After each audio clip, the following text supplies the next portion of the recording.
Hello, friends, and I think it's playing again. Hang on just a second. I'm not for sure what's going on here. Okay, I think it's done. Anyway, you know, I, I'm hearing everything in my ears. Okay, there it goes. That's what it was. That's what it was. That's what it was. All right. Welcome back to the Hangout, guys, or welcome to the Hangout, whether this is your first time or you're returning. Rumble seems not to be working. Is that right? What's going on here? Is it, people are people able to view on Rumble right now? Do I need to start the stream over? Oh no. There it goes. Is it actually working? It appears that Rumble is. I'm not for sure if Rumble's working or not. It looks like it is on my side. It is working. Yeah. It's just real slow. Okay, there it goes. I see it now. I see it now. It's getting caught up. It didn't play the opener. That's for sure. Okay. Yeah, I'm not for sure what was going on there, but once again, welcome back to Hangout, or welcome to Hangout, guys. Whether this is your first time or you're returning, I'm Joshua Cummins, and my guest today is a whiz at video games. Some might he's the best at video games. There's none better than this guy. He plays all the games, and he plays them best and better than anyone. But the bearded nerd, ladies and gentlemen, the bearded nerd. Hello. Thank you for having me on. Appreciate you. They never turn the cameras around. They're fake news. So just before we get into all things bearded nerd, or Andy as I like to call him, then we're going to remind you guys that the Hangout is just one of many shows on Revolver Broadcasting. What is Revolver Broadcasting, you might ask? Well, it's an entire network of shows for your entertainment, for your education, for your news, for your pure joy. So if you haven't already, do follow or subscribe depending upon the platform you're viewing or listening on, but also make sure and visit the website, revolverbroadcasting.com. The website, again, is revolverbroadcasting.com. And when you do, you will see this, and you can scroll down and see all the shows right there in one place, where you can put the faces to the names of the shows. And maybe you want to watch Hangout directly from the website. Well, you certainly can. You can just click on the Listen Here tab, and yeah, there you go. Even live right there. Look at that. Beautiful. You can also hover over where it says podcast at the top. That'll take you into any one of the shows as well. You can also go check out our news chambers, where you'll see daily devotionals, prayer list, news stories, and assertions. Daily devotionals written by our good friend Danny Tippett. AC, Angry Conservative, also has a devotional in there as well. So you guys get in there, check it out, read those. They're meant to deepen your faith and to make you think. The prayer list, definitely go check out, because we have 50 plus people a day that message me letting me know that these prayer warriors are on it, buddy. And so we like to cultivate a culture of prayer here at Revolver Broadcasting. And all these folks that are on this prayer list do need your prayers. So do go in there and pray for these folks by name. Get your prayer on. If you need to be added to the prayer list, or maybe you're on the prayer list and you need to come off of it, please do fill out the email form on the website, and we will get you taken care of. Like our good friend Cindy, who went on the email list one day and was off the email list the next day, or off the prayer list the next day, because God answered her prayer expediently. And buddy, when I saw that praise report come through the email, I about jumped out of my chair. I was so excited. So Cindy, shout out to you for giving reverence to the Lord for all things He does. And good afternoon, C-Fam. It's good to see you in here. Always good to see you. Last but not least, on the website, of course, you can always check out our shop, where you can shop like a hot shot. And Revolver Broadcasting, hot shot, get it? Haha. Yes, we're cheesy around here. But you can check out all of our collections. We have Christ is King collection, Revolver Broadcasting branded collection, Trump Vance collection, everything but this show. I'm still working on it. I know. But you click on any one of those, and it'll take you into an entire collection of things that are based on that topic. And of course, our featured T-shirt this month, Andy, I think you'll like this one. It is the family T-shirt. It's the Happy Nuclear Family Month T-shirt. Very nice. And these things are selling, man. I mean, people. I was so like I was so overjoyed to see like people buying them. I'm like, yeah, people really love this, and so I think this will be something that we just keep in the shop and say, hey, every month is Happy Nuclear Family Month, because family is very important. Uh, Absolutely right. And I'm going to stop you from being tiny there for a second. Just a reminder, folks, that we'd really like you to hit that like button if you haven't already. Make sure that you're commenting, not just in the live chat like CFAM and Steve there. Hey, Steve, good to see you. But also make sure you're commenting in the comment section below. It always helps break the algorithm. I know that Rumble says they don't have an algorithm. So we need to be able to get out there and get further. And that will definitely help. Of course, following or subscribe, depending upon the platform you're viewing or listening on, making sure the notification bell is turned on so you know always when we go live. And remember to share, because sharing is what, Andy? Sharing is caring. Even Randy Savage agrees, man. From beyond. Thank you, Randy. All right. Well, let me just I gotta straighten this up over here. I got things on this other monitor that's not in place, and I'm too OCD to just let it be. So give me just a second here. And I'm the same way. I like everything laid out exactly how I got it. I know where everything is every single time. It has to be there. Yeah, absolutely. It drives Sterling crazy when he's co-hosting with me on Morning Word. He's like, "Would you just get to it?" But anyhow, let's talk about all things the bearded nerd.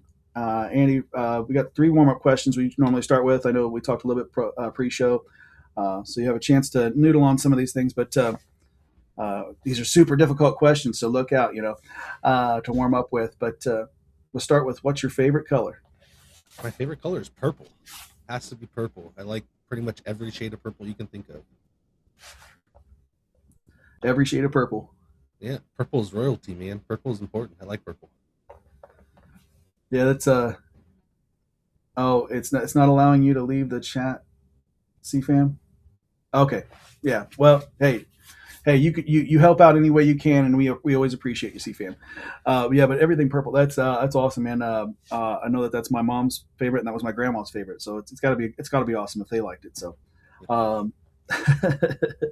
yeah. Is anything outside of it being royalty that drew you to the color, or just? I honestly, I don't know.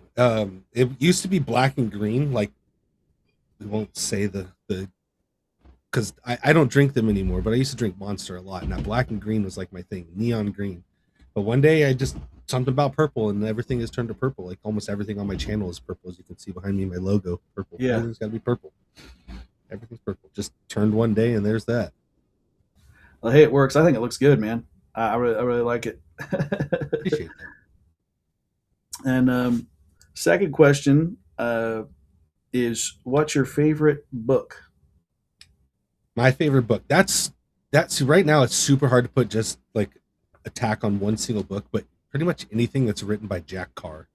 So Jack Carr. Jack Carr. He's prior service, Navy SEAL, CIA, all sorts of different crazy stuff. But he writes a lot of books. I think his most famous one is Terminal List. They made a series with Chris Pratt on Amazon, but the Terminal List series has by far been my most favorite series I've ever read. And by read, I'll clarify this, because if I don't, my wife will laugh at me later. I don't actually read. I listen to audiobooks. I don't like to read on paper, because when I read on paper, someone says something and I have to start all over again. So I just listen to audiobooks. But I would say pretty much anything written by Jack Carr. I'm about to start his newest one. He created a new character called Chris Walker. I can't even remember the name of the book all of a sudden. But I'm going to pull it up real quick. Sorry. Oh, no problem. I got to know the name of it. The Fourth Option. I don't know how I forgot that. The Fourth Option. So you like all that military, action stuff, right? Yes, I love spy, like anything like that. I absolutely love it. It's something I've always been into since I was a little kid. Not to derail us early, but it's part of the reason why I joined the Army in my late teen years. Hey, well, I guess I neglected to clarify pre-show, and we'll just if we mess up, we'll. But yeah, if we skip around a little, no problem. This is your story. You tell it how you like, right?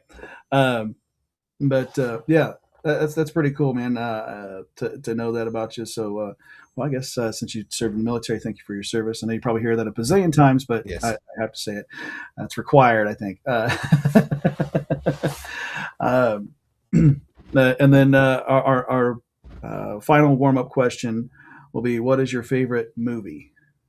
Saving Private Ryan. For many, many, many reasons. Number one reason is it reminds me of my great grandfather who served in World War II, and I was pretty much the only grandchild that he talked to about the things that happened to him while he was there. So that movie kind of reminds me a lot of the stuff that he told me about that had happened to him. Not only that, it's an absolute masterpiece. Even years and years and years later, after it was wrote, still looks better than some of the stuff that comes out now. So great movie, great storyline, a lot of ups and downs. It's pure action, pure adventure the whole time. So one of my favorite And movies of all time. yeah, it's like an all-star cast, and the cinematography is amazing.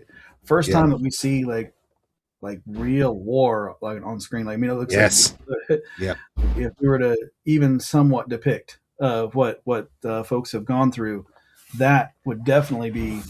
So, Yeah. because I remember being horrified the first time I saw it because I was like, this guy's walking around with his leg in his hand, and I don't know how he's doing it. Yeah. Um, so March yeah, great Die. movie. I have not read March or Die. Now I'm going to go look it up on Audible and put it in my list. As I say, you're probably about to. Yeah, Right. I love, dude. So for me, like I said, I love to read. I like to read on paper too, but and y'all can laugh at me. The only way that I can truly read out of a book, like I have to put my earbuds in with my Walker shooting earmuffs over the top of it and sit in the bathroom where it's quiet. Otherwise, I just get so my ADD is everywhere, and I'll hear something and I'll be like, okay, now I got to restart this page. But I absolutely love to read. I mean, my library, I think let's see. I don't know how many books I've read this year alone. I mean, my library is insane. I've read every single one of the Lord of the Rings books twice, all of the Dune series, um, everything you could think of. I pretty much read it. March or Die, Except that book. except that book. Yeah. Except that book.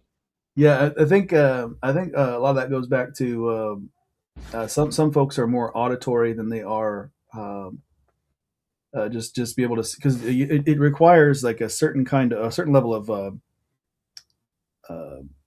patience to be able to sit still and read, and then allow it to process through your brain, and then comprehend it all within that while you're by yourself.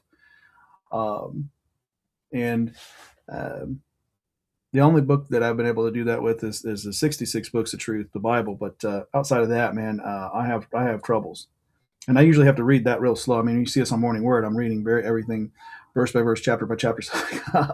But yeah, I get the whole audiobook thing because, well, especially with like ADHD or ADD, like I can be doing something while I'm listening to a book. Yes, that's right. I'm able to keep cleaning or wash dishes or do whatever, and that's where I mean, I used to work in a truck. I used to drive around for a living, so I would listen to books for 8 to 12 hours a day. I would crush through a whole series in less than a week. So I loved that. And for me, listening to it allows my mind to. So I draw pictures essentially. I'm watching the movie in my head as they're reading it, so it allows my mind to create that image as they're reading, rather than when I'm reading on page, because then I have to focus. Like, am I missing words? Am I messing up? So that kind Yeah, of thing. yeah, yeah. Well, and that goes back to well, what we're doing right now, oral tradition, right? Yeah. Because I talked about that so many times in the past, saying like letting folks know like, hey, I think we've gone full circle because we used to pass down knowledge, Yep. with the oral tradition of speaking to our the elders speak to the young people, and they pass on that knowledge, they verify it, and they pass on that knowledge. And at some point, reading and writing became the way to pass knowledge. And yes, it is a great way to pass knowledge, especially stuff that gets forgotten, like how the Romans had aqueducts, and then we didn't rediscover it for another 800 years, I think it was. And so,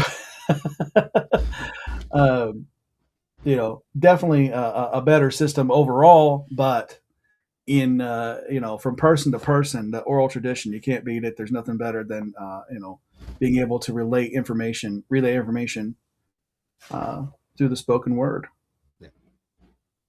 I actually just um, had that same conversation with our men's ministry, because we were doing some stuff on Revelations and talking about how it was never really things, people weren't very learned back then. They couldn't really read very well, so it was through storytelling and song that information was passed along. What a world to live in, where song was the most important thing, way to get your information.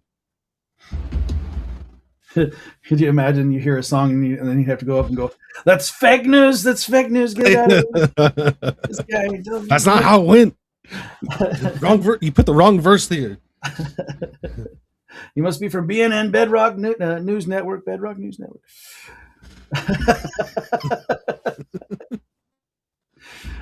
Oh goodness! But I digress. What we'll do now is what I call retrograding. I don't know if that's the word for it, but I use it anyway, and that's to take us all the way back to baby bearded nerd. Before the beard, the man before the beard, and fresh out of the womb, and now you're born, and what comes Well, next? the first thing that happened is, I came out like, how in the world does he have a beard already? I was born with it. It's been there. It's been there since I was born. It's never. No, no. I'm just kidding. Uh, Man. Um, Trying to think of my earliest memories as a child. Uh, are you guys familiar with what like a tree nursery is? Like a nursery where plants and trees and stuff are. Mm-mm. So I grew up on a nursery, and it's where, so my dad has always done like, been an arborist and landscaping and stuff Okay, like now I that. know So what you're we talking about. Yeah. so we had tons and tons of different trees, and like people would come and pick out what trees they wanted. They would get delivered and stuff like that for landscaping and stuff. Uh, I grew up there, and one of my fondest memories that I can remember, I don't even know how, I had to have been probably 3 or 4. There was this really high hill, and my older sister, who's 5 years older than me, would put us in a wagon, and we would cruise down that hill in a red flyer wagon and just wipe out.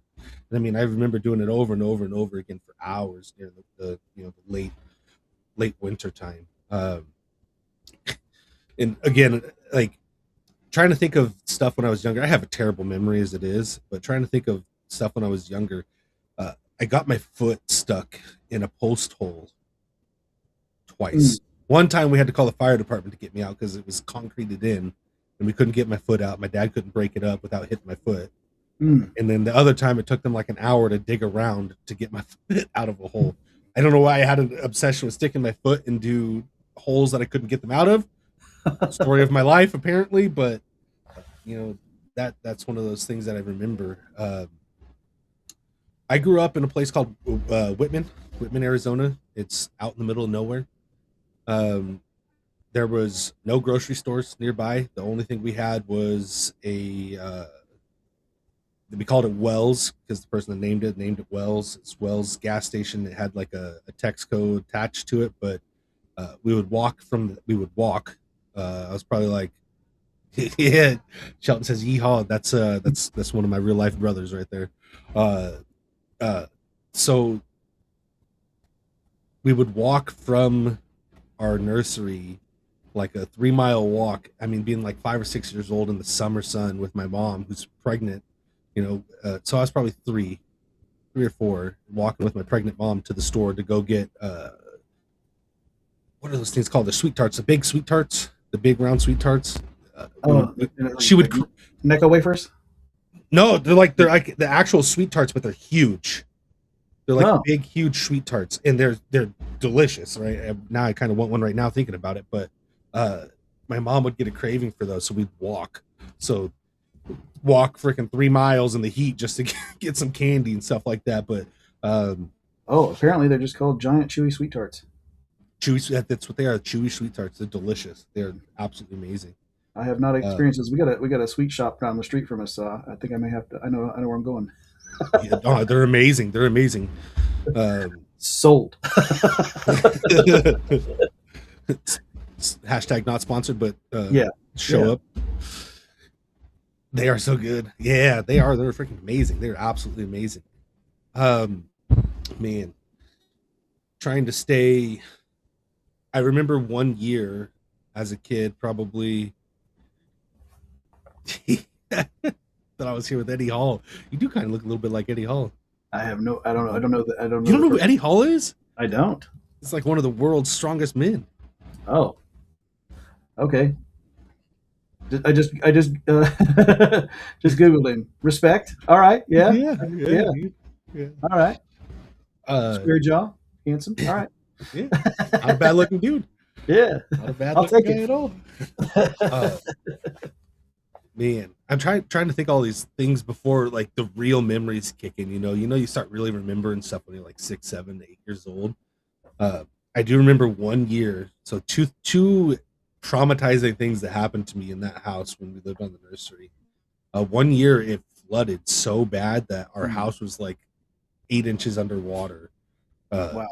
Of course, we live out in the middle of nowhere. It never rains. It starts raining. The water has nowhere to go. Ground can't soak it up fast enough, so it just flooded and killed a bunch of our chickens and all sorts of crazy stuff like that happened from that one. And then I remember one day we left. It was pretty rare for us to go out to dinner as a family, like to eat out, through most of my childhood.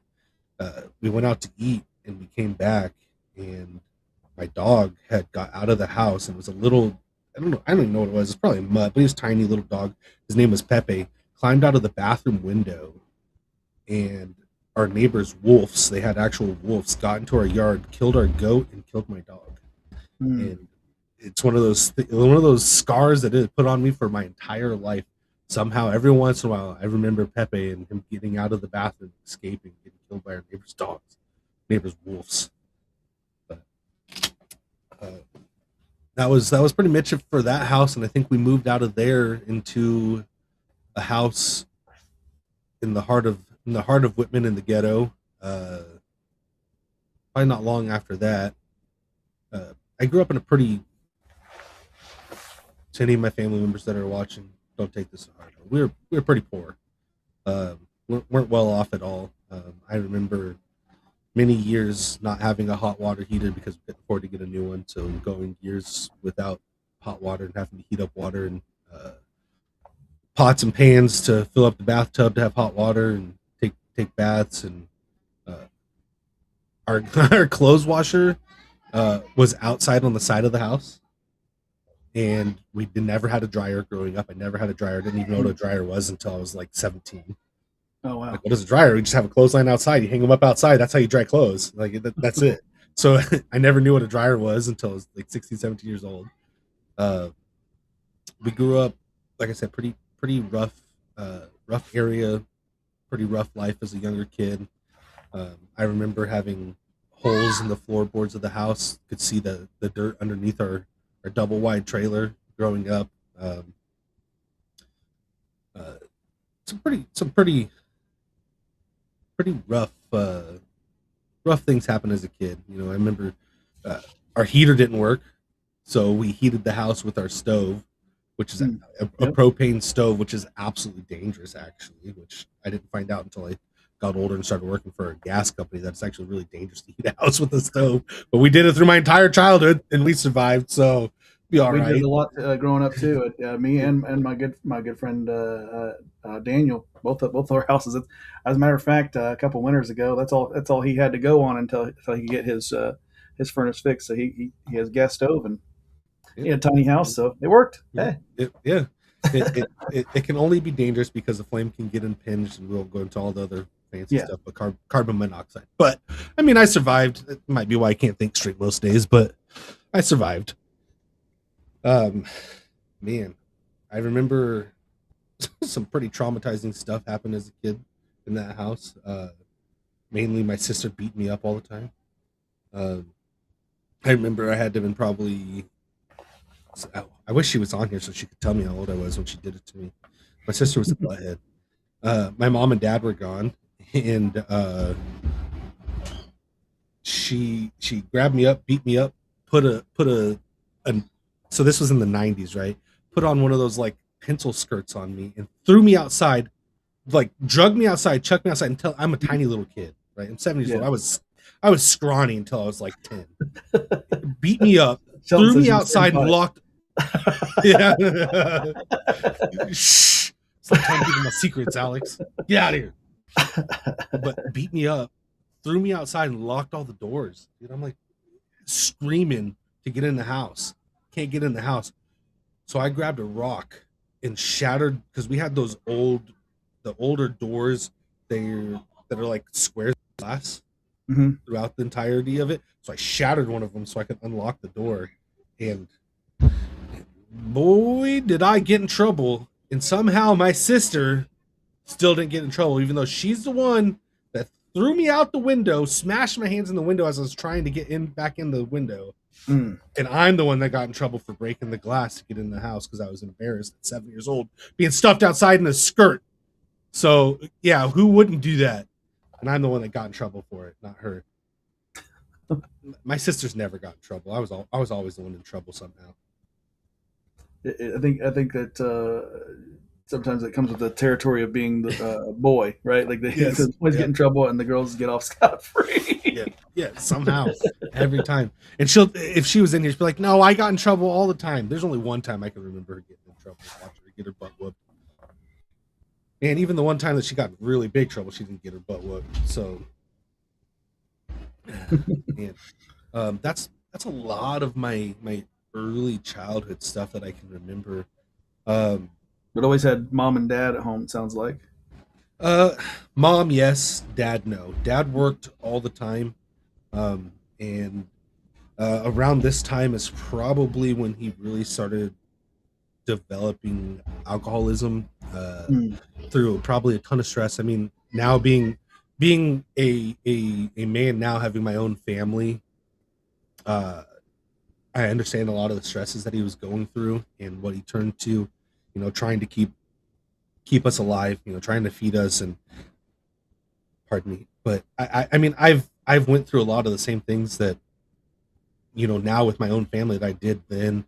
We've been into some pretty terrible spots, where we're praying, God, like, this is our last $10. I got to feed an entire family on $10. What are we going to do? That kind of thing. And I think that's where he turned to alcohol as an escape. And it was about probably 7 or 8 years old where that started happening. It was crazy enough. Two other memories just popped in my head as we're talking about this. I haven't went down memory lane in quite some time, so probably get a lot of random memories thinking about this. But I know my dad did his best. I know he did. I know he never did anything. My dad never beat me. Maybe once or twice I probably got whooped a little harder than I should have, but he never beat me. It was more verbal, and just a lack of having my dad home all the time. That was really the big thing. My mom was always home, but my mom was an enabler, still is an enabler. That's just who she is. I love you, Mom. If you're watching, I'm sorry, but she would let me do whatever I wanted, and was not good. I mean, I did some pretty terrible things and got away with a lot of stuff that I definitely should not have gotten away with. I can tell you, my dad did his best. My dad had this dirt bike. It was a Suzuki dirt bike that was made to look like a duck. Like, it had the front fender was a duck bill and had eyes on it like a duck. And he used to ride me around on that thing all the time. And then he had another street bike that he would take me out on. He wouldn't wear a helmet, but he'd make sure I had the helmet on. And I remember one time we were trying to turn around and we hit some gravel and slid out, and I had to actually lift it off of my dad because I bailed off fast enough that I could stand up. I had to lift it off my dad because he couldn't get it off because he's so far underneath it. So I can tell you for a fact, I know my dad did the best that he could, and that he loves us, and never meant to do anything negative, never meant any quote unquote trauma. I'm not a big fan of the traumatized as a child thing.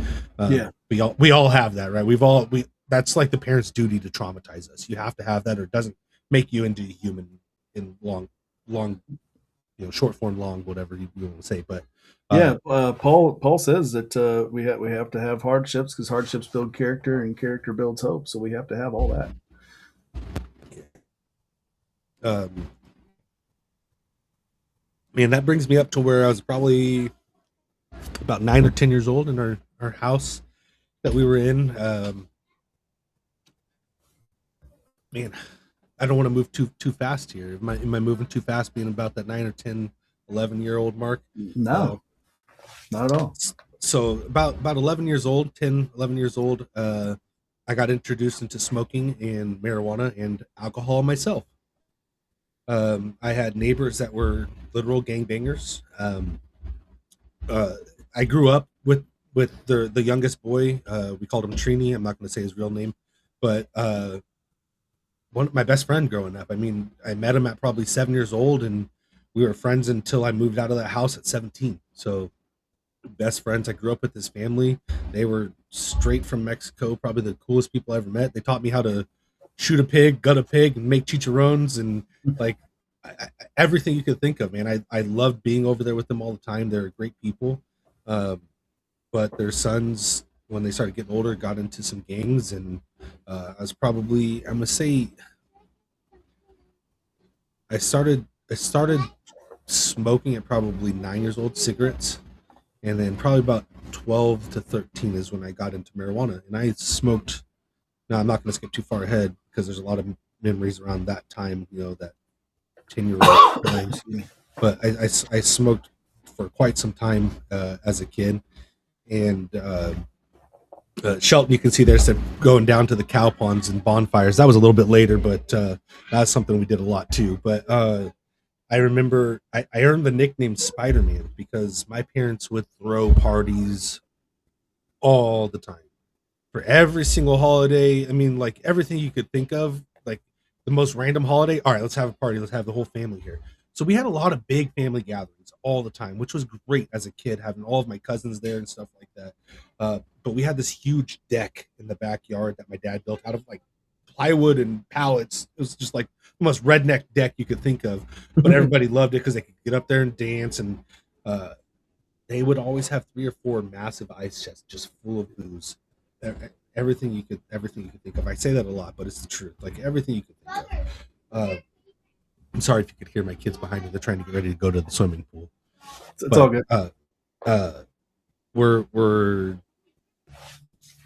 We were over at my neighbor's house because my parents were throwing this big old party, all the families there, and I was like, I'm done. I want to go hang out with these guys.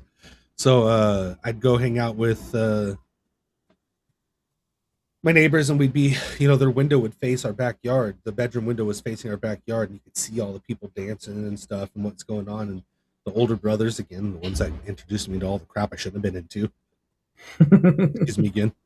It's like, hey, why don't you run over there and grab us some beer? So grab us some beers. I'm like, whatever, okay. 11-year-old me doesn't think anything different. I'm like, whatever, they're almost adults. They're supposed to drink.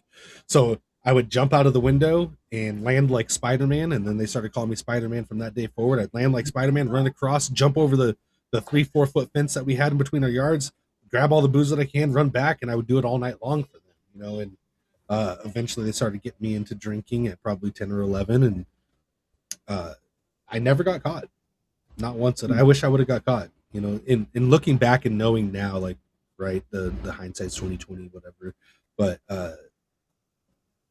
knowing the things the road that would put me on, if I would have known then what I know now, I wish I would have got caught and got my butt just blistered for it.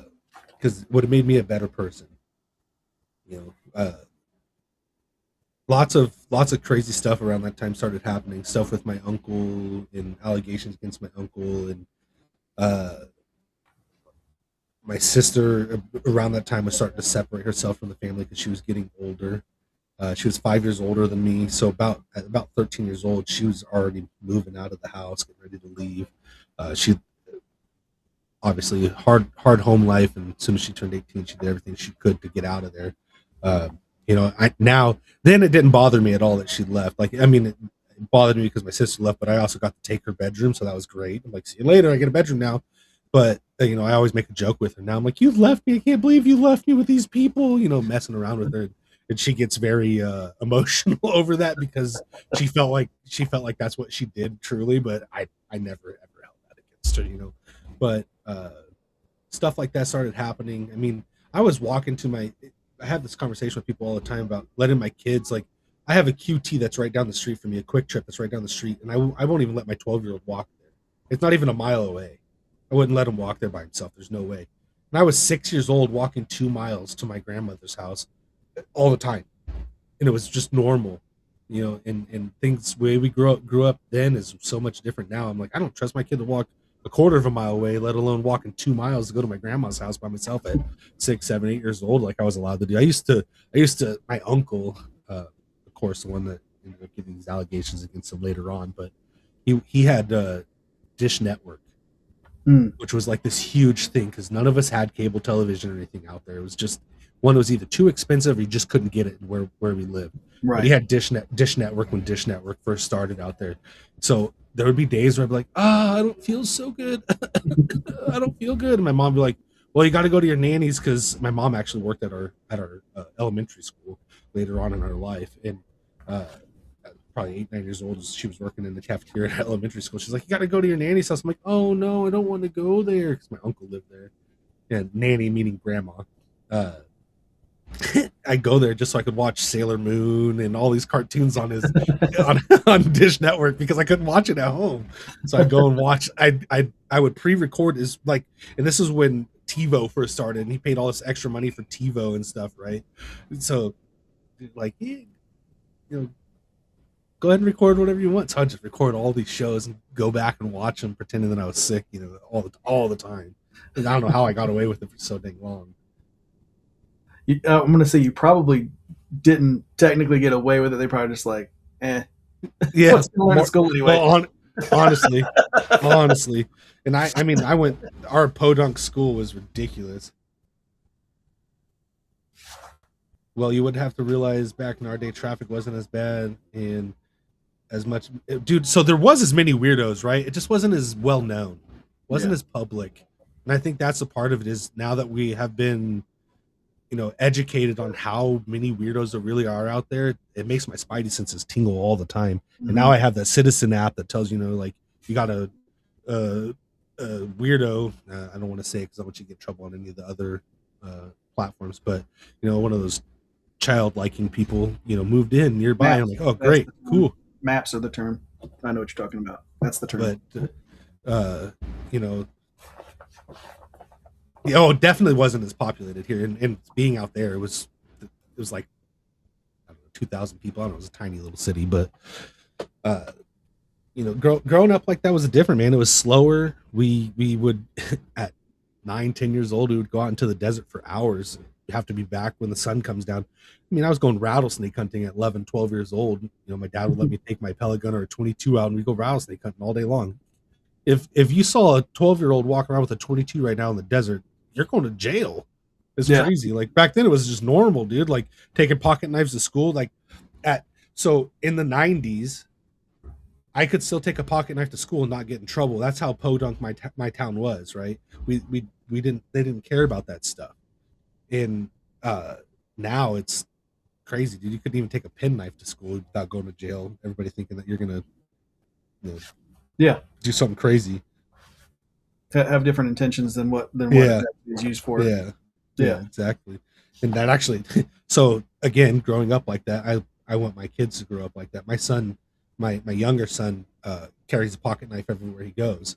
And one day, we homeschooled them for 2 years, and one day we got all the way to school, and he realized, he's like, oh, I have my pocket knife in his pocket, because we homeschooled him and enrolled him into school, and he was taking his pocket knife to school because he's just used to having it everywhere he goes. Mm-hmm. He's responsible with it, knows how to use it and stuff like that. But man, let's see what else crazy happened around that time. So I mean, we're creeping right up to 7th to 8th grade, almost to preteen teen years. I see the pupper peeking in. Yeah, he's a good boy. He's my good boy. I don't know. He's usually not gentle when he comes in here. Usually he's like a wrecking ball, and this time he jumped on the bed and slowly eased his way down in here. So maybe he's feeling some of my anxiety from all these crazy old memories and stupid stuff that has happened. He's my good boy. He is my good boy. What's the name? His name is Rex. Here, let me. Rex. I'm gonna pull. There we go. Yeah, I said his name. And he's like, okay, here, let me come on up. Well, hello, Rex. Don't pull my headphones out. I got two dogs here at home. Got a German Shepherd named Journey. She's our house princess. CFAM's got to see see her on camera quite a few times because my puppy cam used to work. I used to be able to put dogs on camera. And then we got a golden retriever named Presley, and he's his emotional intelligence is up here, but his regular intelligence is just kind of I like. Yeah, we joke all the time. We say, if a burglar were to come in, he'd just be like, "You want to play?" Yeah. And then Journey would be the one to like rip their legs out from underneath them while he's got them distracted with the squeaky toy. He's a German Shepherd as well. I have a German Shepherd and a tiny little. I don't even know if I can get her to come in here. She doesn't come in here too often. Whenever I'm streaming, she tries to stay away. We have a little tiny Chihuahua, the best Chihuahua I've ever seen in my entire life. She doesn't bark. She doesn't do anything wild that Chihuahuas do. She's not a typical Chihuahua. She's just a grumpy old lady and just wants to be left alone all the time. She's a good Chihuahua. But my wife and I have discussed after these two dogs go, it's going to be a very long time before we have more dogs because we just want to be able to have the freedom of Lemon. Oh look, come here, Lemon. Come here. Yeah, my little lemon dog. Oh, okay, yeah, very calm. Tiny little Chihuahua. Usually, when you see a Chihuahua in that state, they've had Valium given to them. Alex loves this dog, Shelton. This is one of his favorite dogs when he comes over here. Rex is a good dog. Probably the most chill Chihuahua I've ever seen in my life. Yeah. All of my dogs have been rescues. I've never purchased a dog. Awesome. Never once. Yeah, all my dogs have been rescued. We saved her from a breeding farm. Hey. But I digress. Let's go back to young Andrew. 13. So that's when I started getting into marijuana. Started getting into drinking heavily, and that's about the time that high school was starting. Developed a very terrible habit. Smoked a lot of marijuana, and then it kind of quit for a little while, and then picked it back up a lot. And mind you, this is before I even really knew who Jesus was, before Jesus even existed. And the devil's lettuce, the giggle cabbage. But surrounded myself with people that weren't really good for me. About 14, going in as a freshman into high school, what really saved me from completely just falling into the life of the typical pothead was football. My dad wanted me to play football, and we had an amazing coach that if you got busted smoking weed, you would basically be kicked off the team. He was pretty strict with that kind of stuff, so I got away from all of it for quite a long time. And then I had a girlfriend so I was a weirdo in high school, right? I was one of those strange people that I could hang out with anybody that I wanted to. I was a starter on D-line for our football team all the way up till JV year, and then any position that I wanted. And I never hung out with any of the jocks. Never did. I always hung out with all the the long-headed weirdos that would hide in the corners and play hacky sack, or the special need kids table and stuff like that. I just hung out with everybody else rather than just the jocks. And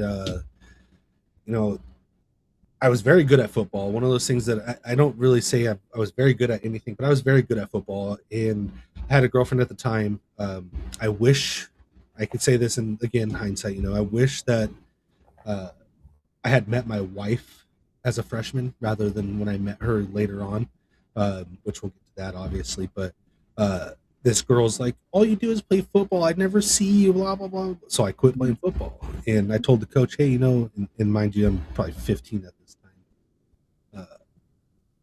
I'm going to quit. And he asked why. And I told him, and he straight up looked at me like, you are an absolute idiot. You just had scouts looking at you. You have so much potential. You could, and I'm like, whatever. And I quit. And when I quit, as soon as I quit, guess what happened? All my grades plummeted. Started smoking weed again, hanging out with this dumb girl that was just getting me in trouble. And sorry if she sees this. I don't want to say that. She wasn't dumb at the time, but know what I'm saying. But when we're younger, we're all dumb when we're young. We're all look at it that way. Exactly. We're all exactly. dumb. We all think we know everything about everything. Yeah, it's true. It's true. So yeah, we could say the same thing about ourselves at that age. Back then, sure.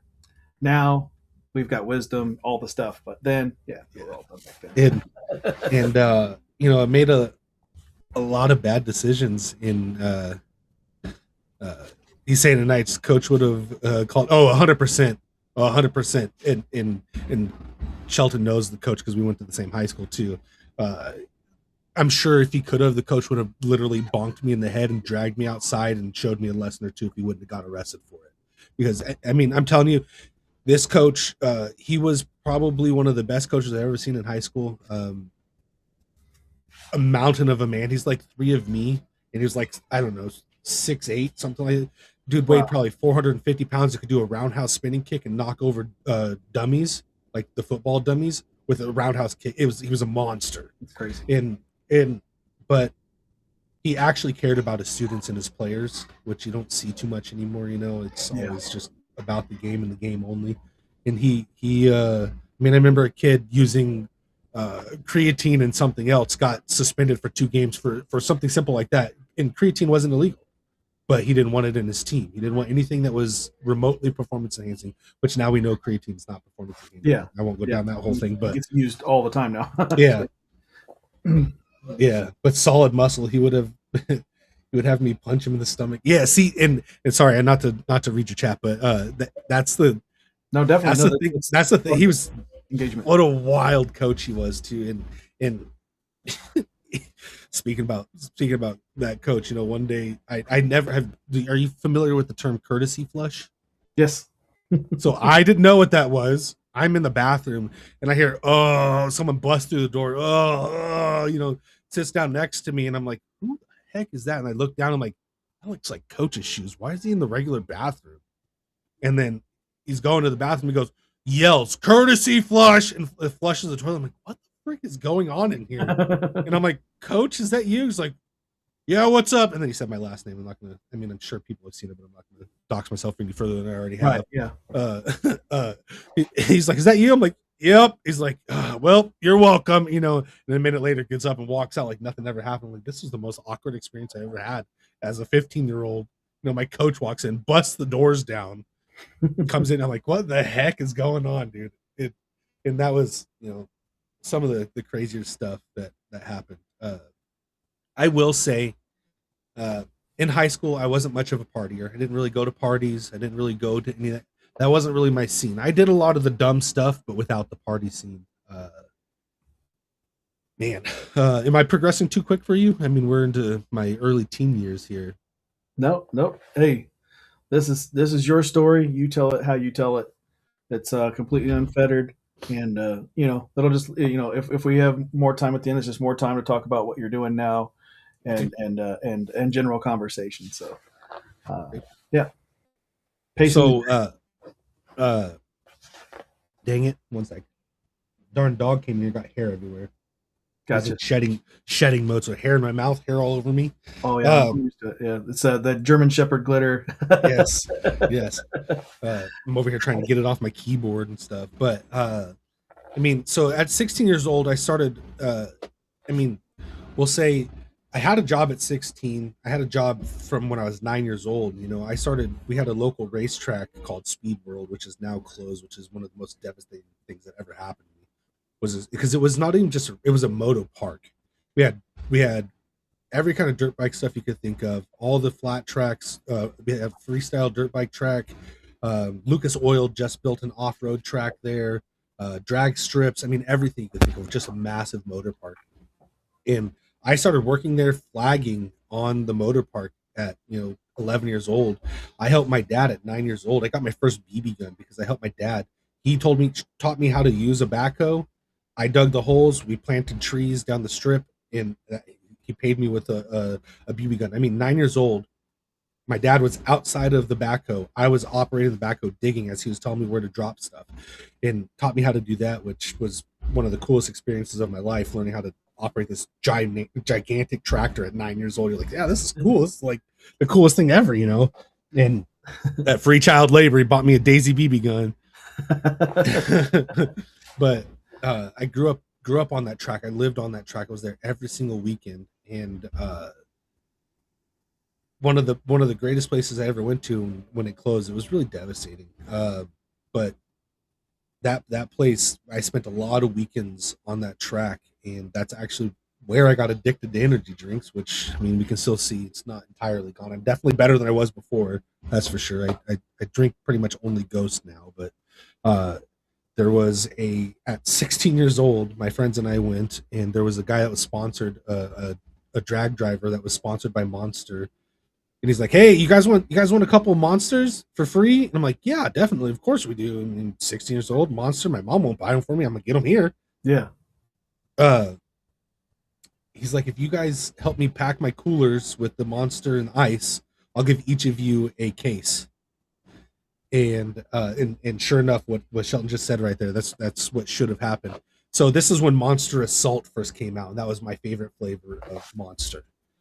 So I had one case of Monster Assault. Each of us had the sugar-free Monster, and then so the blue Monster and the green Monster, and we split it. So we each got the same amount of cans in the cases. And I drank almost an entire case of Monster in just over a day. Oh wow! And I definitely should have died. My sister, and mind you, where we grew up was like meth central. We literally had a meth lab behind our house. Mm-hmm. I've told this story a couple times, but it would literally blow up like once a month. Hazmat would come in, everybody would get arrested, and then rinse and repeat every month. It was happening. So I was sitting at a table and I'm shaking. I couldn't sleep, nothing. And my sister's like, "Are you doing meth?" I'm like, "No, not at all." She's like, "What is wrong with you?" I'm like, "Well, I had 14 Monsters last night, so I mean that might have something to do with it." So it messed me up pretty bad. But I was definitely I don't know how I didn't die at 16, 17 years old with the amount of caffeine that I was consuming at that time, and kind of turned into a long-term, long life thing because I enjoy caffeine quite a bit. Yeah, I'm a big caffeine person as well. The Romans called it the first level of consciousness. So, just saying. But I mean, that track was everything to me. My buddy started working at that track, so I was there even more. He worked the concessions all the time, and I used to go out to the starting box, so my dad would run the starting box, 9, 10, 11, all the way till 16 years old. My dad was running the starting box, so I'd go sit out there with headphones on. I got to sit out in the starting box one time when one of the jet cars was there. I got to experience a whole lot of really cool stuff as a kid like that, and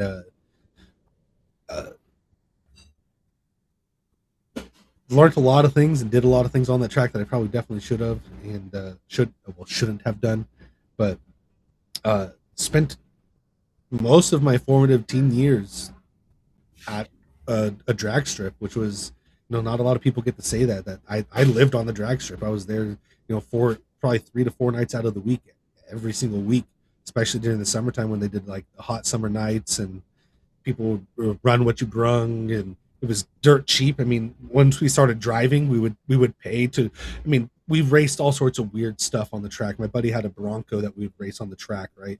He would be driving and I would shift so he could drive faster, right? So we could get the best starting time, so we could win in a bracket because we had the best starting time. Like stuff like that would happen all the time.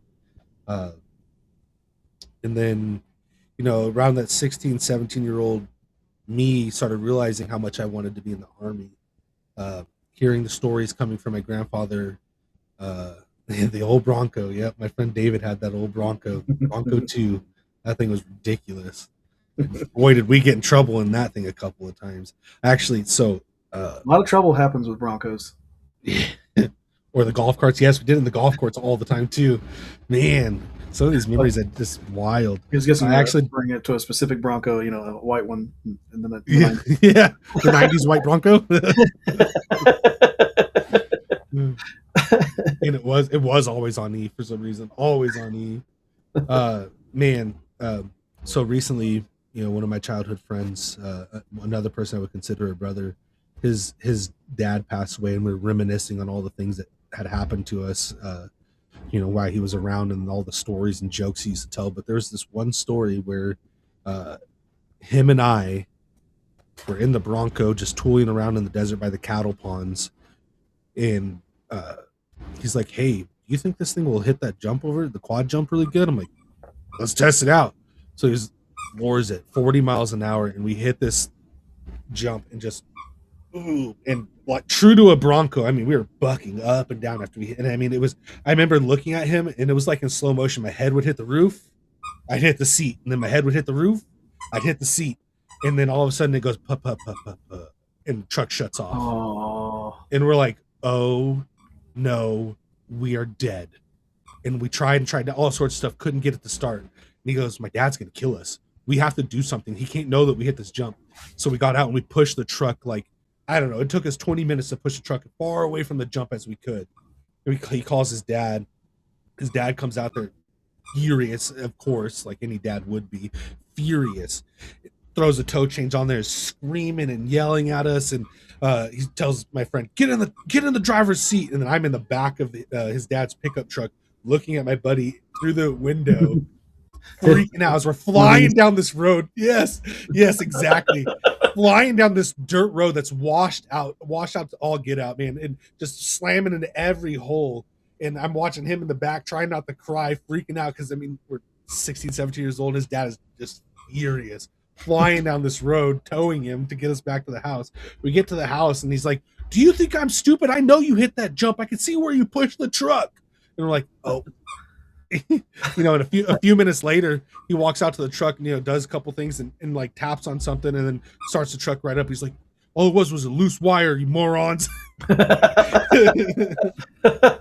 So, but, I mean, all sorts of stuff like that happened, man. And I will never forget racing that thing down the drag strip, me slamming it. You know, it was an automatic transmission, but we would, you know, you go from first gear to second gear to third gear as fast as we could going down that track, trying to get as much speed as we could. And then one time, I snuck my mom's. Man, what was that thing? It was like a Nissan something. It was like a little SUV. We snuck my mom's car onto the drag strip, and I actually won a bracket because I was so fast off the line. In a little Nissan like SUV. People are like, what is this kid running? What is this? Hey, it's running what you brung. You know, I paid the $20 to race. I'm racing. Let's see here. 90s Nissan. It was probably, let's see, it was probably like it wasn't Nissan Pathfinder. No, maybe. Hold on. It was a small SUV. Let me look. Maybe it was a Frontier. No, Frontier's a truck, right? Frontier's a truck. It might be a Pathfinder. Yeah, because Pathfinders were, I mean, in SUV scale, they weren't. I mean, they weren't huge. They were kind of like the size of a Chevy Blazer. You know, not exactly like I think it might have been a Pathfinder. Oh, Sheldon wasn't an X confirms. Yeah, it was the Pathfinder. It was a white Pathfinder. That's right. Yeah. Oh yeah, right there. That's exactly what it looked like. I don't know if it'll show very well on the screen, but that's exactly what it looked like right there. That thing, I got that sucker down that track so fast, man.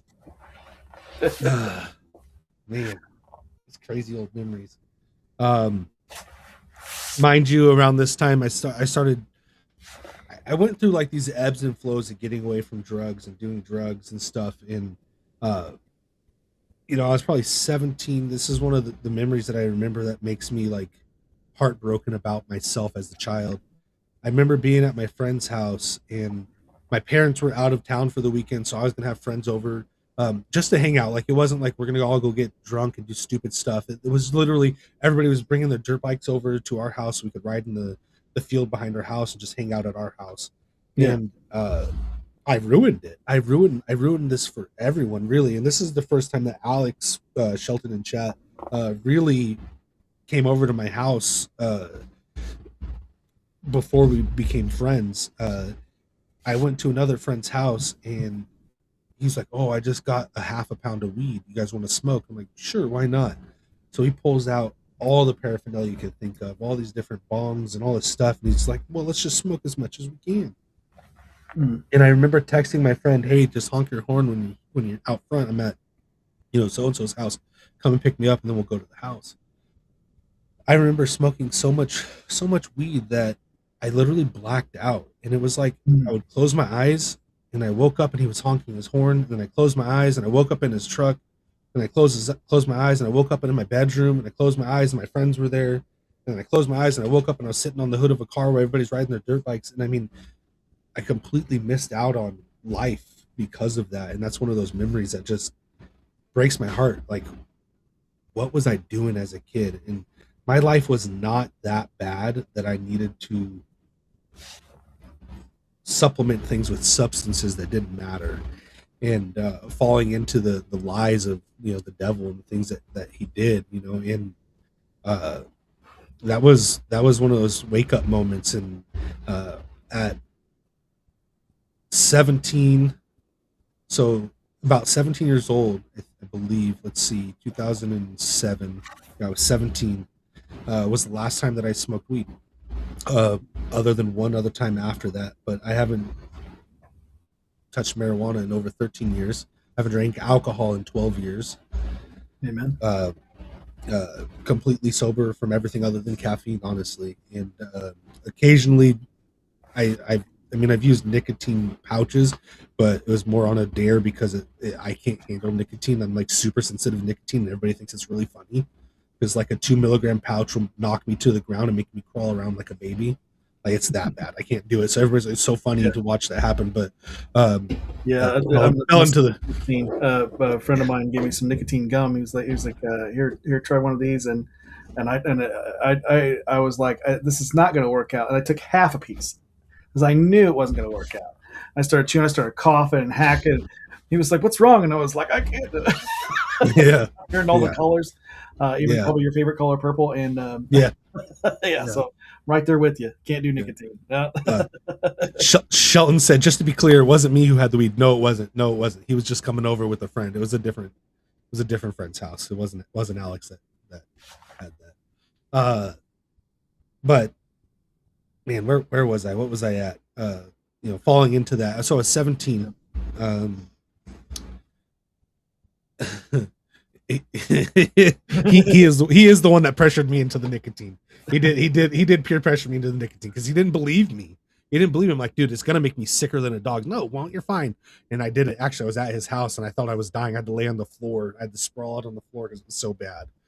But at 17 years old, is when I met my wife, and that's when I walked away from all that stuff. We're not going to get into the whole story on how I met my wife because people will find it very, very strange.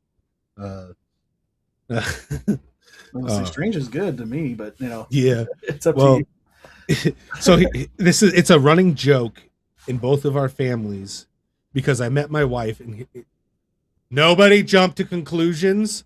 Let me finish the story before you think any ideas, okay? We got that. Everybody, chat, thumbs up if you understand this. Don't jump to conclusions because it's not what you think.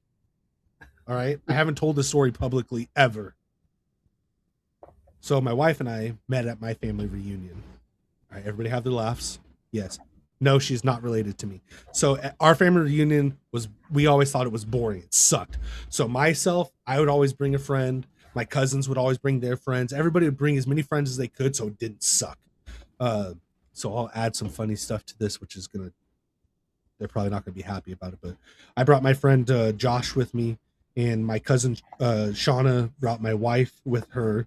Obviously not my wife at the time, but brought her friend. And here's me at 17 years old, and she'll tell you that, like, part of the story was I invited her to play hacky sack with us, and that's kind of what won her over. Like, hey, you want to play with us? And that's kind of how it, that's how I met your mother's story. I'm Yeah. telling my kids, that's how I met your mother. I asked her to play hacky sack with us, and that's all it took. But so she came. I met her there. We hung out on this huge, massive rock pile. I always tell the story how I picked a flower and I gave it to her, and we were walking, and she threw it on the ground, and just it devastated me that she didn't want my flower anymore. I don't think they're in there. I think they're at the pool. Oh, she's here. She's in the chat now. Hello. There she is, right there. She threw my flower on the ground, but it was pretty easy. I think what actually won her over was when a crazy storm blew in and lightning and stuff, and I held her tight because she was scared, and then she had a really bad headache, and I helped her get rid of her headache by rubbing on her hand and on her head to try to get rid of the headache. I won her with all the smooth moves. That's really what it was. But so we met, and that was the last time that I how rude, right? It's so rude of her just to throw that hard work pick. I found the perfect flower to give her, and she just threw it on the ground. Couldn't believe it. Commandeered. Commandeered. That's a good word for it. He was very, very sweet. But we met. I was 17. I think she was 16. We've been together ever since 2007. So next year we'll be together for 20 years and married for 15 years. But before we move too far into that, I mean, we're 17 here. Met my wife there. That was the last time that I got into drugs. Didn't think about any of that stuff anymore. Moved on from that. At 17, I dropped out of high school because regular high school just wasn't working for me, and didn't know what I wanted to do in life. And then I found out, I am going to go into the Army. Actually, first, and this is every Marine loves to tell this story, how everybody in the Army wanted to be a Marine first. In my story, it was true. I wanted to be in the Marines. But I had a Marine recruiter come to my house at 17, and my mom looked at him and said, "Can you guarantee he won't die?" And he said, "No, ma'am, I cannot." And she yelled at him, "Get out of my house and don't ever come back." And, I was almost 18. I went into the Army recruiting office, and he said, "You can play with the guns that you like, and you'll get $20,000 on top of it." I signed that paper, and, I was off to the races not long after that. There was a lot of decisions on top of that. One being, my grandfather being in the Army really made me want to be in the Army. A lot of things that shaped my life was the stuff I did with my grandfather and seeing him and who he was and the stories that he told. But again, her family weren't too fond of me. Again, coming from a pretty rough family, not knowing the Lord at this time, and they knew the Lord, and they didn't want some heathen boy running around with their daughter, which I 100% understand now that I have a daughter, and I don't want no boys around my daughter at all either. So I decided, I'm going to go for it, and I joined the Army. The day I turned 18, I signed the papers, and it was a few months later, I was in Fort Leonard Wood, Missouri. My wife and I, we stayed together through all of it. In my time in the Army, we weren't allowed to have our phones. We didn't have our phones until you actually became a soldier, passed basic training. And then because I decided to go the MP route, we got what was called OSIT, which is one station unit training. So you stay in one place with the same drill sergeants for all of your training. And I was there for 6 months, almost 7 months, because I got held under, which is a whole nother story. I ended up having to be there for an extra month because our drill sergeants were on vacation when we showed up.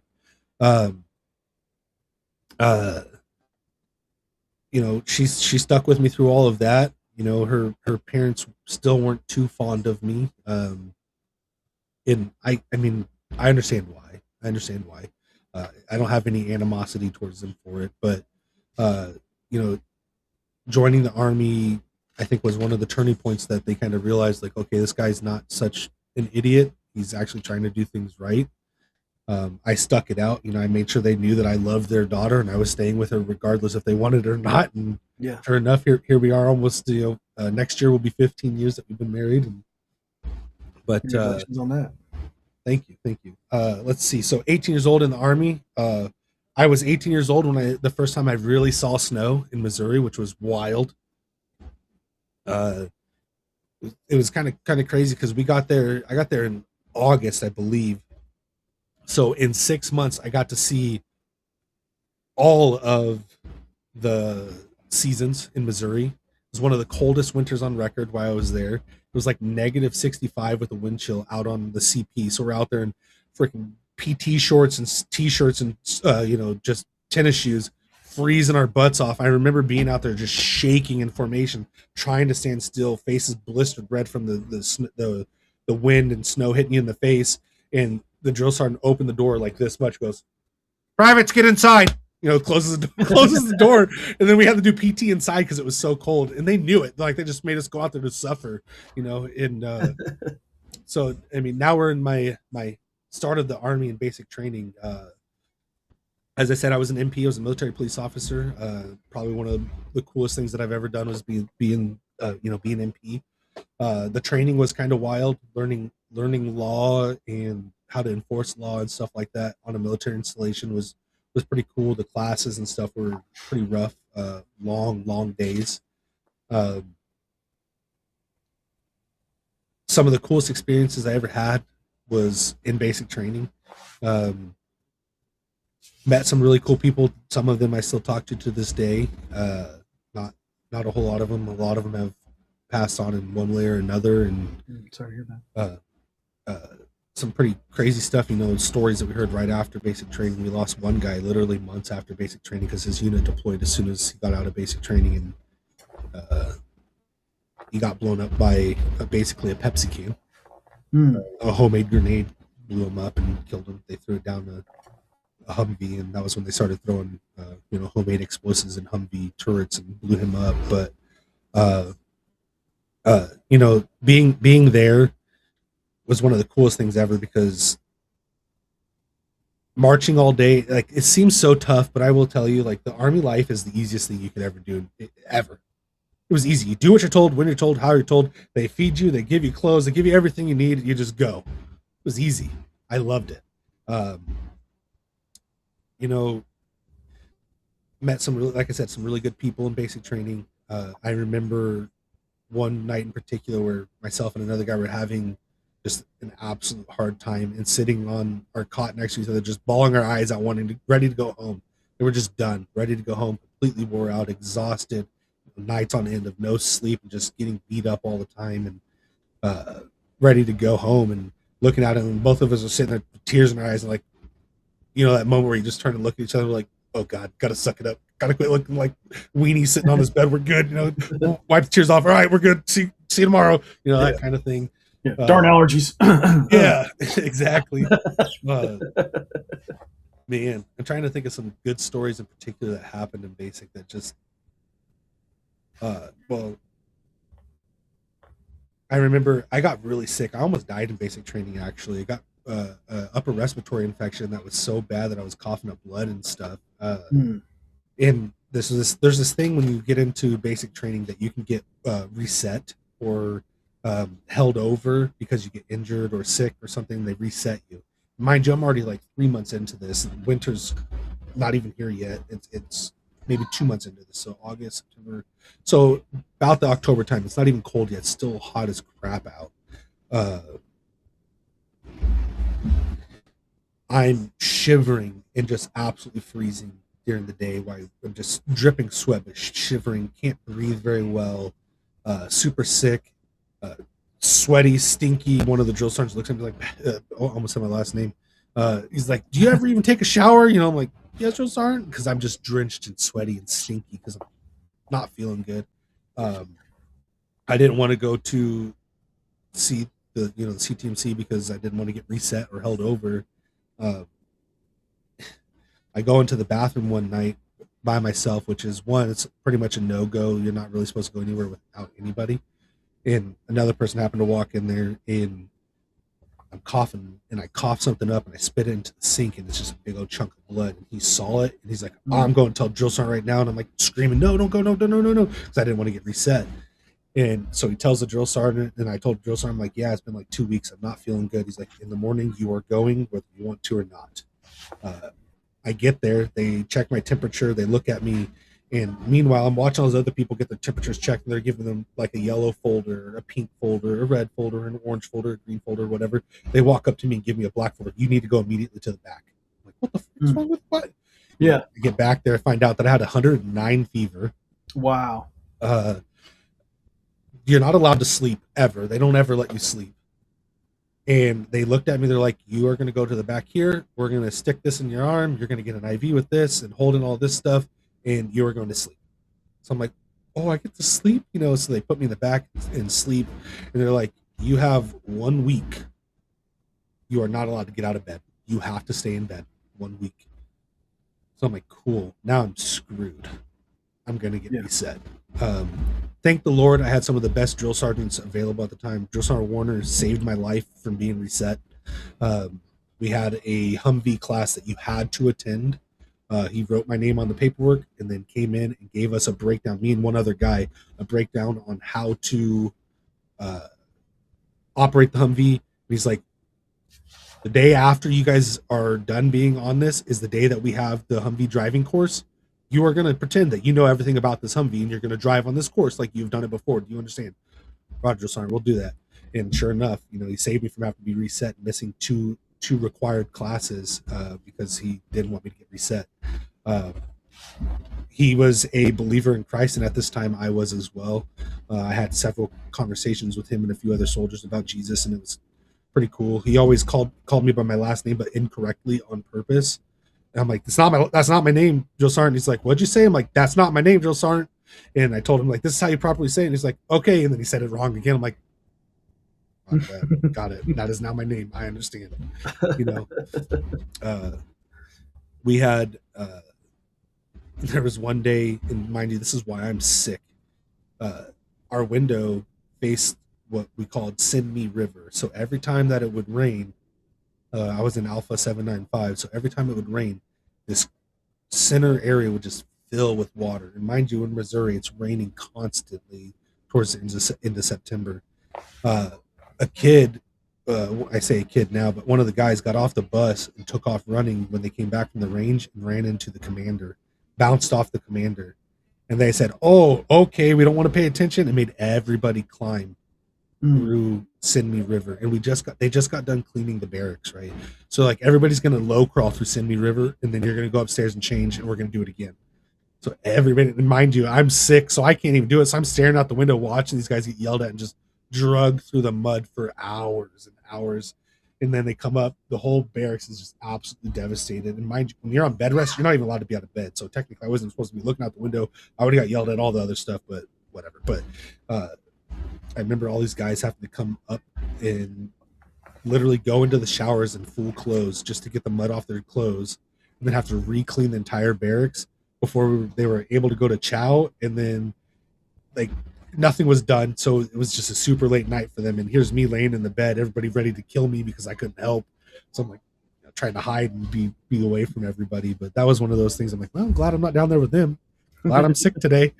That was also basic training was the first time I ever heard an A10, and it scared the crap out of me because we were on the range, and I thought we were getting shot at because it was just this boom, because there was an A10 range not too far away, and it scared the crap out of me from that. But got out of basic training actually just after my dad's birthday. It was like a birthday present to my dad to graduate basic training.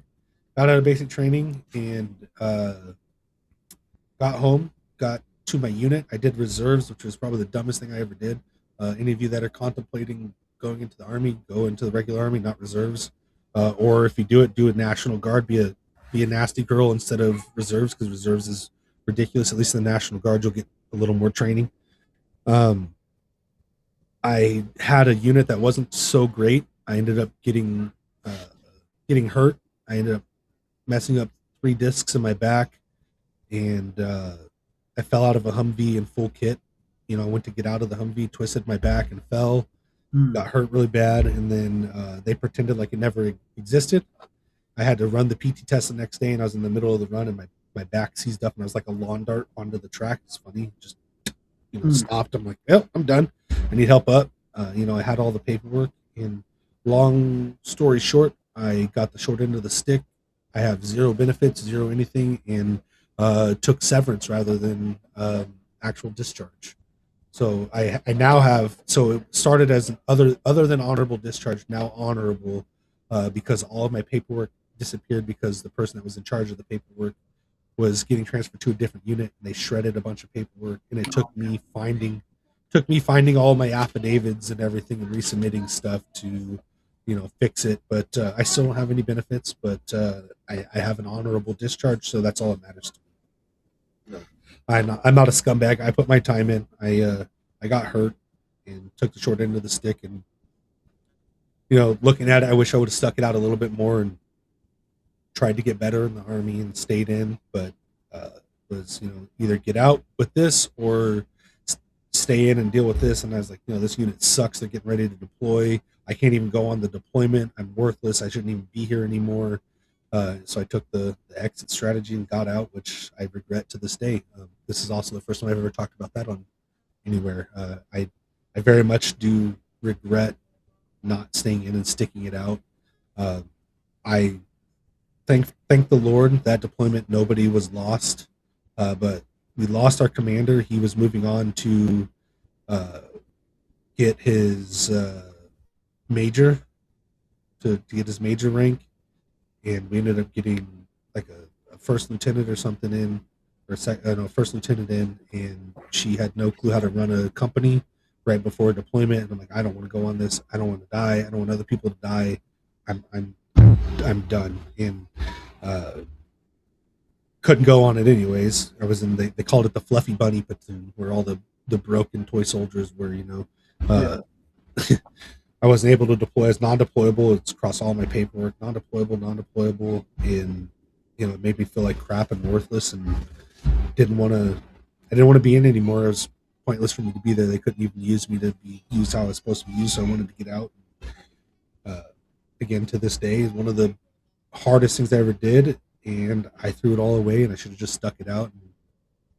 And I know God does everything for a reason. I wouldn't be sitting here. I might not even have my 3 amazing children, but something I wish I would have stuck out. Yeah, see, even Sheldon said that they're in the live chat, and I was thinking as I seen his chat come up and say, if you didn't get out, who knows what your life would have been, nor having your beautiful family. So That's right. That's right. Yeah, definitely a blessing in disguise. You never know where he's going to take your life. You just know that he's working it out while we're fretting over what's coming next. And just kind of got to stop and go, he's with me. I know Yep, that that's right. I know things are tough, but he's with me through it all, so I ain't got to worry about it. And we can find peace in that. That's for sure. And I know you mentioned, you said that you were a believer at that time already. Yes. At what point did you come to Christ? What was the tipping point, so to speak? So I actually had planned on, backstepping into this to explain what had happened. Again, my wife's family, obviously, they all believed in Christ. My wife introduced me to the Lord. Did some missionary dating, which is a no-go. I don't suggest that to anybody. Being unevenly yoked is not a good thing. But my wife, she's like, why don't you come to church with us and, come to youth group and see what you think. So I started going to youth group, and I fell in love with Jesus.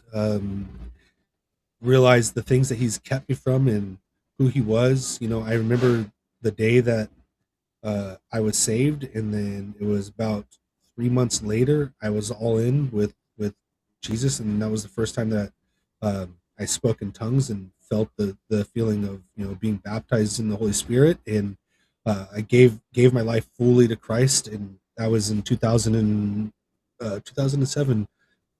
Let's see, October 7th, 2007 was when I fully committed my life to Christ. And I remember it like it was yesterday, the feeling that I had.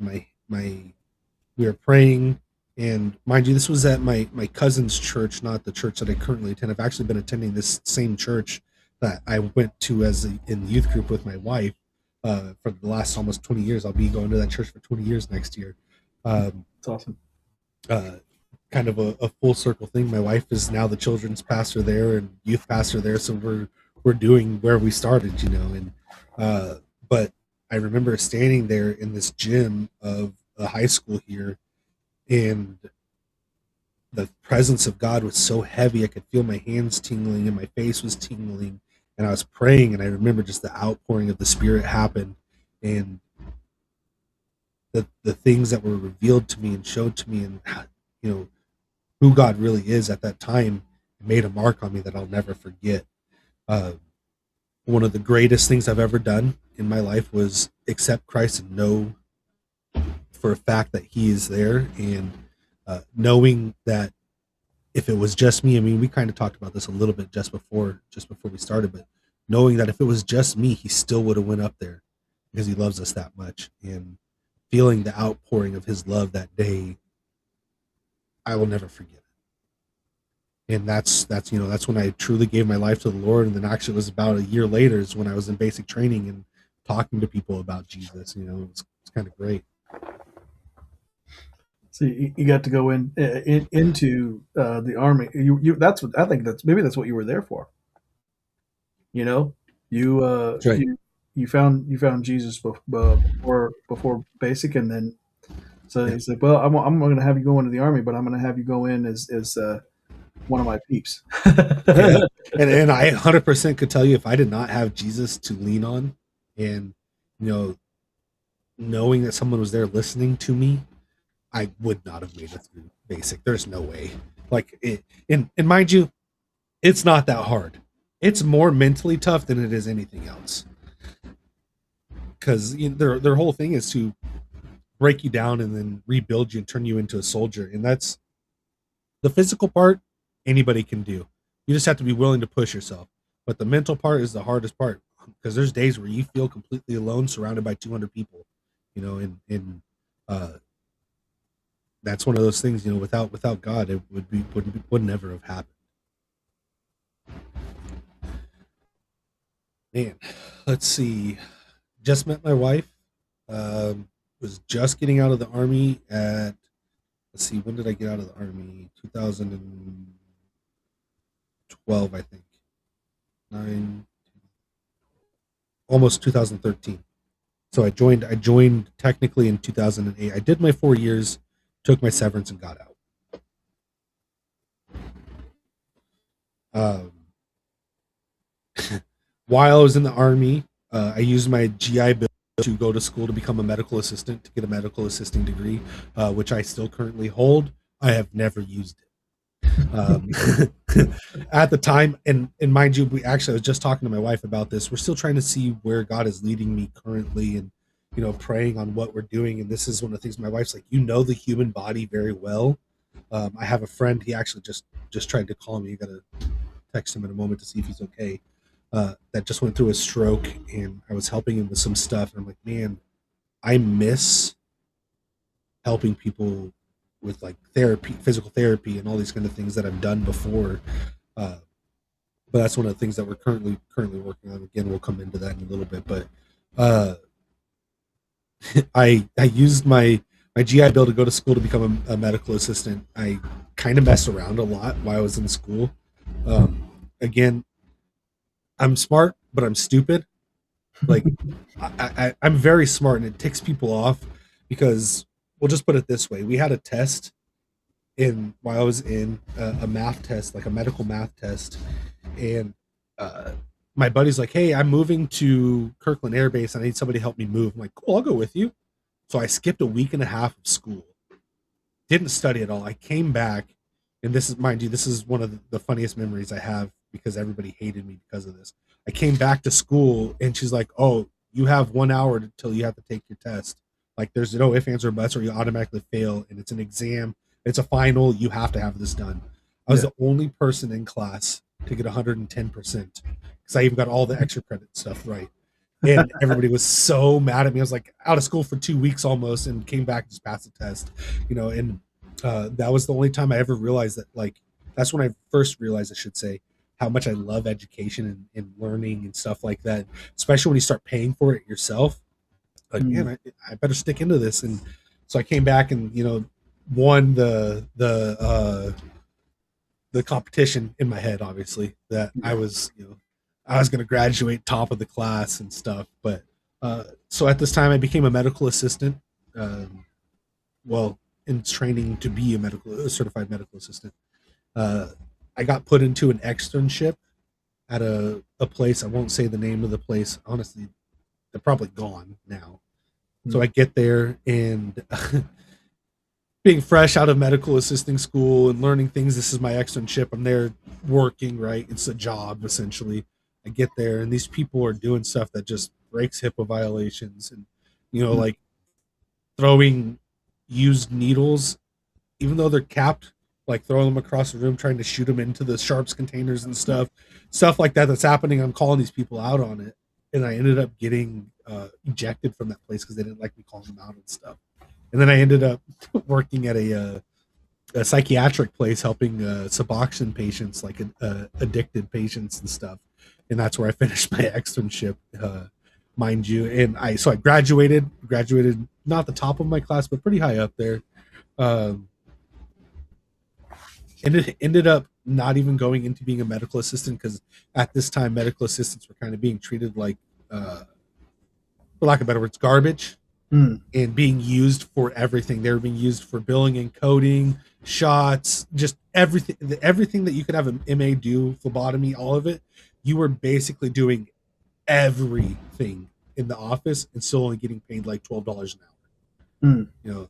And that was actually, I think it was 978 or something an hour, which was minimum wage at the time. And uh, hold on, let's see if we can find out what minimum wage actually was. Sorry. I would say it was more than one of the minimum wage jobs I had. I remember working at a Kroger grocery store for 3 months. It was actually when my wife and I got married. I was still working there, and I was making $6 an hour. Uh, and before I left, I was making $6.05 an hour because we got a raise, and they were like, "You should Yeah. guys be happy." And I'm like, "For a nickel, no." so so minimum wage here in 2003, which is about the time that I was doing this, was 5.15 an hour, and I think it was a dollar or two more than minimum wage, to be used as a, basically you literally did billing and coding, uh, phlebotomy, shots, all of the filing. You basically ran the entire place. And this place I was going to work was like, no, I'm not doing that, not at all. I started at Fry's my freshman year, making $4.95. That's Kroger as well. I don't know if you know, Fry's is also Kroger. Okay, Uh, yeah, that's where Shelton said that. Uh, like I said, my first job honestly was working at the racetrack. Probably the coolest first job anybody ever had. But uh, man, and then coming out of that knowing that I was going to make nothing at this place, it was like maybe 7.15, 7.30 an hour. Like, no way, I don't want to do this, and I was looking for a job, and in between looking for a job and uh going to school. So going to school full time and looking for a job, my GI Bill was basically, I never used my, I was stupid. I used my GI Bill instead of paying my school, paying off my student loans. I was paying rent in my apartment with my GI Bill so I could live somewhere. And between that, like, I had no money because I had no job.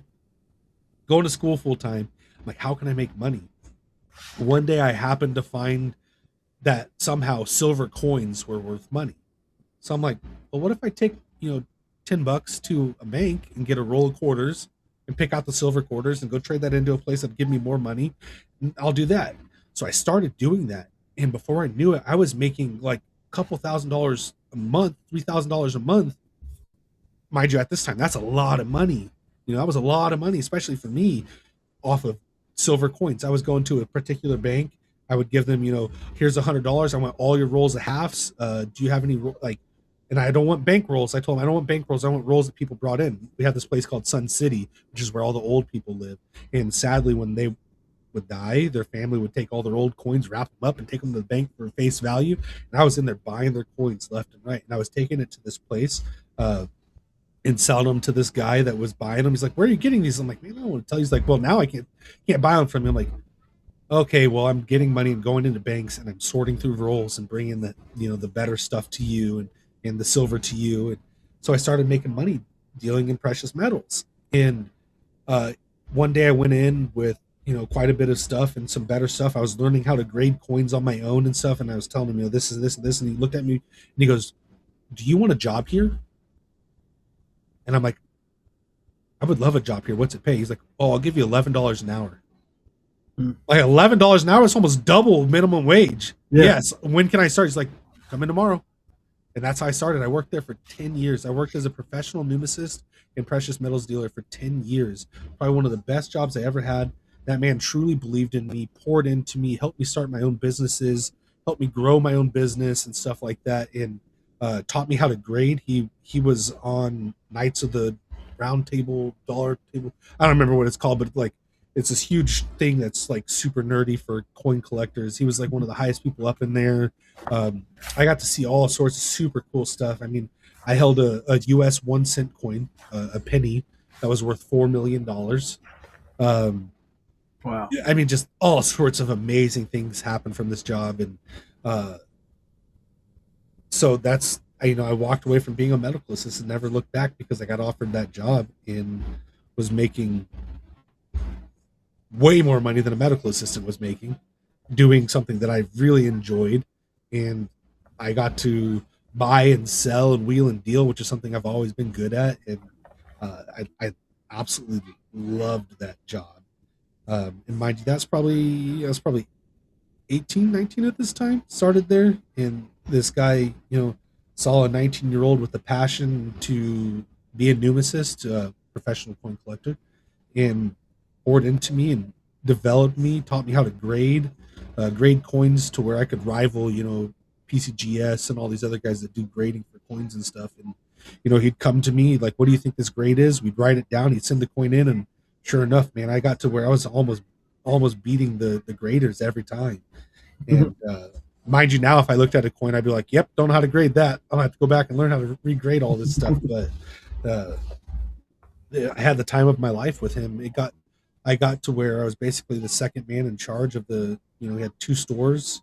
I was running both stores. I had the keys to the kingdom, if you'd say. I had all the codes to every single combination of every safe and store numbers. And he was taking me with him to shows, and I was doing coin shows and stuff and wheeling and dealing. And I think one of my times that I'm impressing the most is there's these things called oh my gosh, what are they called now? I can't remember. I had it in my head and it's gone. But they happened a lot during like World War II and towards Vietnam. And they're basically army paper money. It wasn't real U.S. money. Let me see if I can find out what they're called, because it's going to kill me.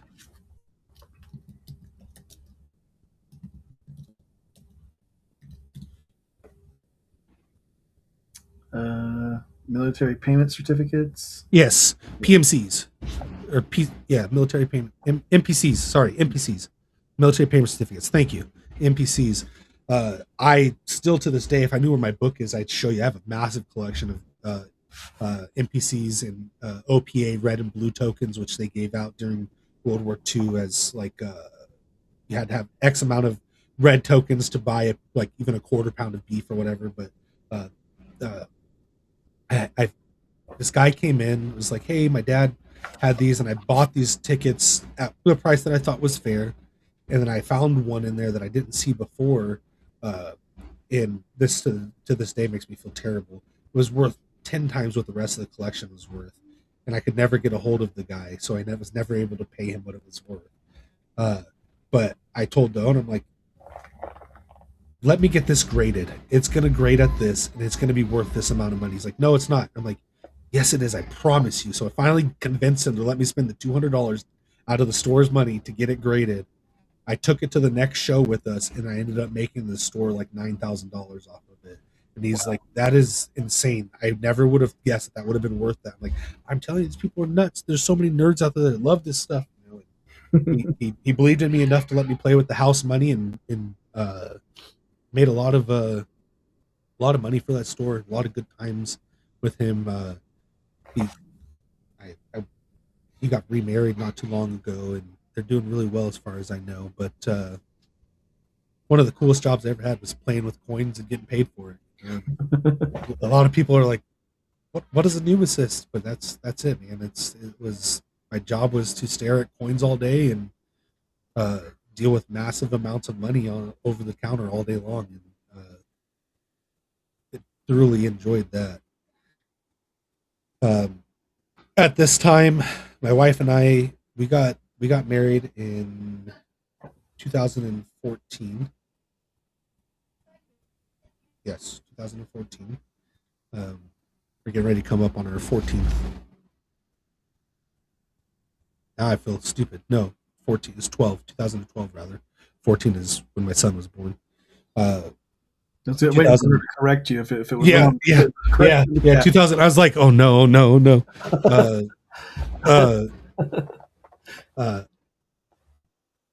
You know, we actually got married on the.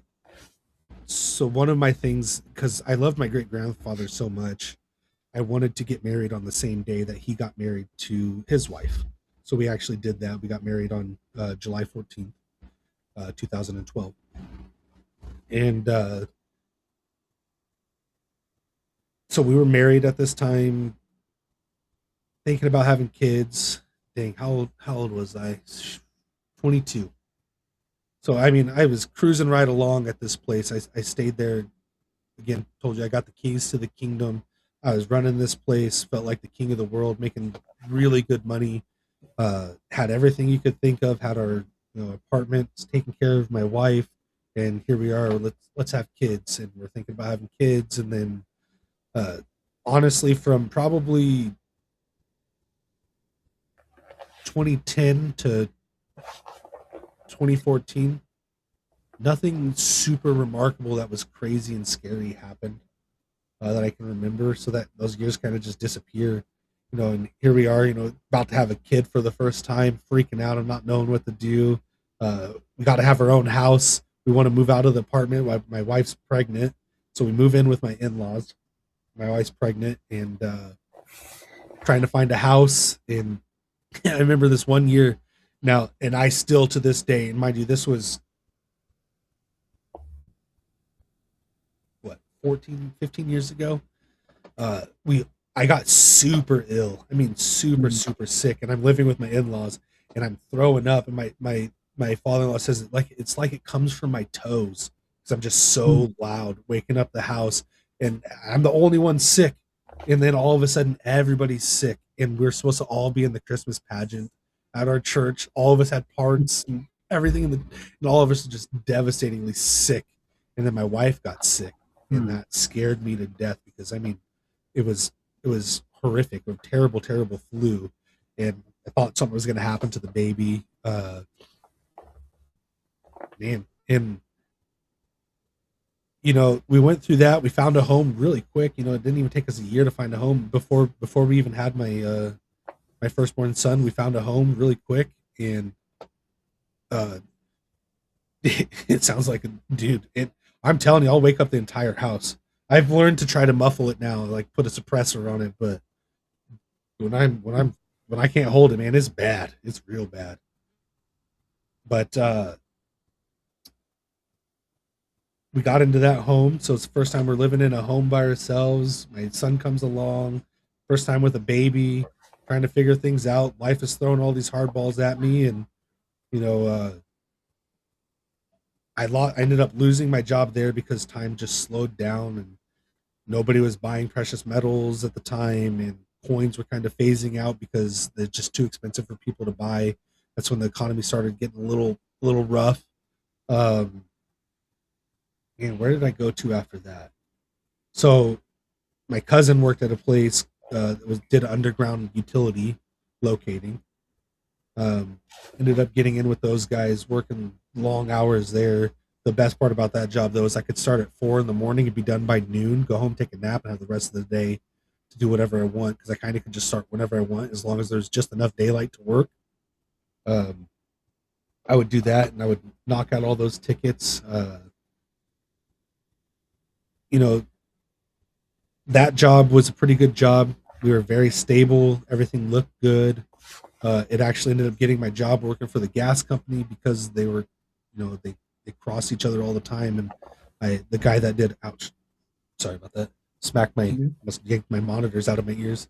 Uh, the guy that did all of the audits of our work worked for the gas company, and you should come over here. You should come over here. You should come over to this company. And ended up getting a job at the gas company, and that was around the time that my second son was born.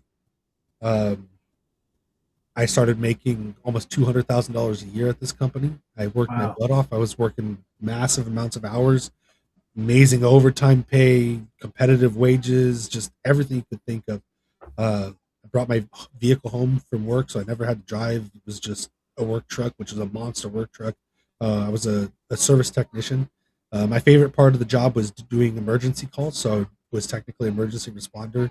If there was gas leaks and stuff like that, to cordon the areas off and find the leaks and stuff, so the construction crew could go to work and stop the leak. And so entering houses and being around some of the scary stuff was the best part of the job for me. But I did that for quite some time.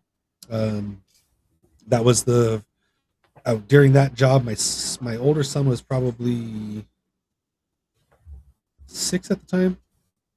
And oh yeah, I would that was towards the end though, Alex. We'll get there in a second. Uh, uh, uh, it snowed here in Cave Creek, which is a crazy area for it to snow. And my kids have never seen the snow. I've never taken them up to enjoy the snow, just always too busy to do it. And I I was almost done for the day up there. And I mean, the whole place is white. It's the craziest thing I've ever seen because it never snows that low. And I took my my big igloo cooler, dumped out all the water, and packed it full of snow. As much snow as I could get in, emptied out my lunchbox, filled it full of snow. I'm like, I'm taking the snow to my kids. It was one of those memories like I actually did something good as a dad. That one of those solid memories like I made a moment for my kids, because every time I see the picture of my kids playing with grass on or playing with snow on this little fake grass patch in our front yard. At it was 85 degrees here, no snow to be seen, and they're out there playing with snow that I brought home, throwing snowballs at each other. Was a great moment. Um, and mind you, so this is the company that I'm working at. I've been there for a while. I love the job. It was great. They demanded a lot of you. Kind of just turned into a cog, just a wheel in the machine. They kind of started to treat you like crap at some point. The dispatchers, if any of you guys are watching, I didn't hate any of you guys, but you sucked at sending us places.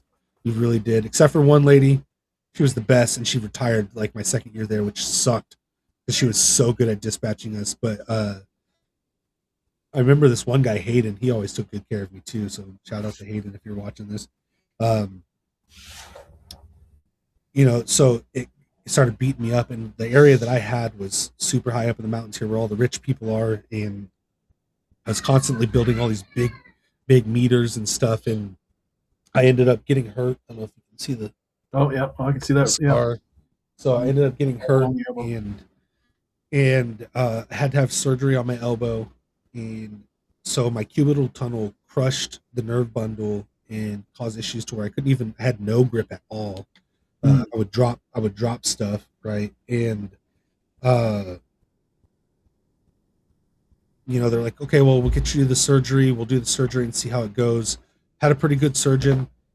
Long story short, it didn't work out very well, but they put me on light duty because they didn't want to just throw me away. And now here we are at 2020. This is 2020. COVID's about to happen. We don't know it yet. So tail end of 2019, I'm hurt. They have me on light duty. And this is where I started going over to Alex's house. While I was working, I'd go spend, half an hour, 45 minutes over there. Most of my lunch break just hanging out with him because I was working on that side of the world, and I'd sit and hang out with him for a little while. And mind you, the job, I'm still loving it but I'm basically a meter reader at this time in a glorified meter reader truck, uh, driving around all over the place. And then they started, let's get the most that we can out of this guy while we have him. They put me on this duty where I had to go map out uh,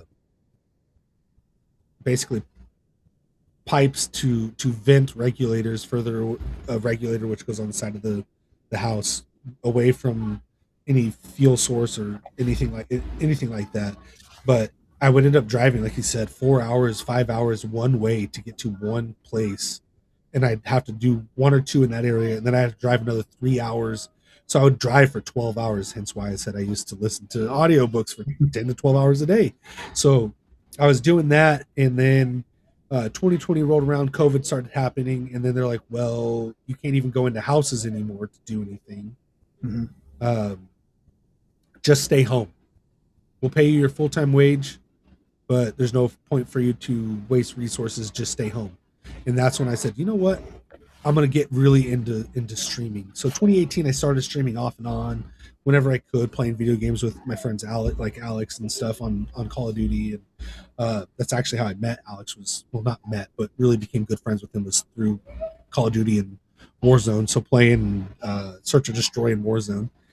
At that time, I was like, let's see what I can do with this. And then I was full-time streaming on top of making wages from work. Didn't have to worry about anything. And I got too much into streaming. I mean, I had my own room and everything, and I cared more about streaming and views and putting time into that. And he said, ranked, baby. We were goated. Just to put this out there, this sounds crazy, but we were like 13th in the world as a team for Search and Destroy. We were up there, like world ranked. We were really good. I was amazing at Call of Duty. Now you look at me, yeah, I'm washed. I'm cooked. There's nothing left. I can't. I'm sure that you'd kill me because I suck at video games. That's why I told Sterling. I said we're gonna do eventually do a gaming show over here, but it's gonna be worst gamers ever, and we're just gonna go around games, just showing how much we suck at games. He's actually pretty good though. He says that he's terrible, but he's actually pretty good. But I have no skills. So here we are. 2020. I'm living it up as a streamer. Growing. I was on Facebook Gaming at the time and I was doing really good. A couple hundred people every night watching me. Solid. 3,000 or 4,000 followers. Growing and growing and growing. It was doing really good, but I started to neglect my family, and it became like this black mark. And my wife and I were growing apart from each other. I was always angry and just became a person who I didn't even know anymore. And a lot of things were falling apart because I had no purpose anymore. I couldn't work, couldn't serve people, couldn't do the things that I wanted to do. So I just poured all my time into video games and streaming, and I was doing good at it. I mean, I was very good. I still have some of the followers now that I had, in 2018 that started watching me when I first started. And some stuff happened. Our landlord went to sell the house without telling us, so he sold the house out from underneath us, which in Arizona you can do. You just have to give the residents 30 days notice. We actually found out because we were looking for new houses, just dreaming about new houses. My wife actually found the house up for sale on accident while she was looking on Zillow. She's like, hey, what is this? And then the guy tried to tell her, she's like, oh, it's a fake listing, it's not real. And then one of her sister, her friend's a realtor, looked at it and it's like, no, it's on the MLS, it's up for sale. It's not a fake listing, it's a real listing, it's up for sale. So we, once again bailed out of the house and went and lived with my in-laws for a little while.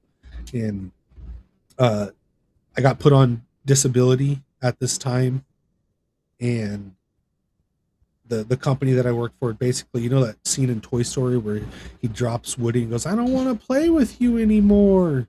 Mm-hmm. That's what it felt like they did to me. They had their name wrote on my boot and just chucked me into the trash and left me there.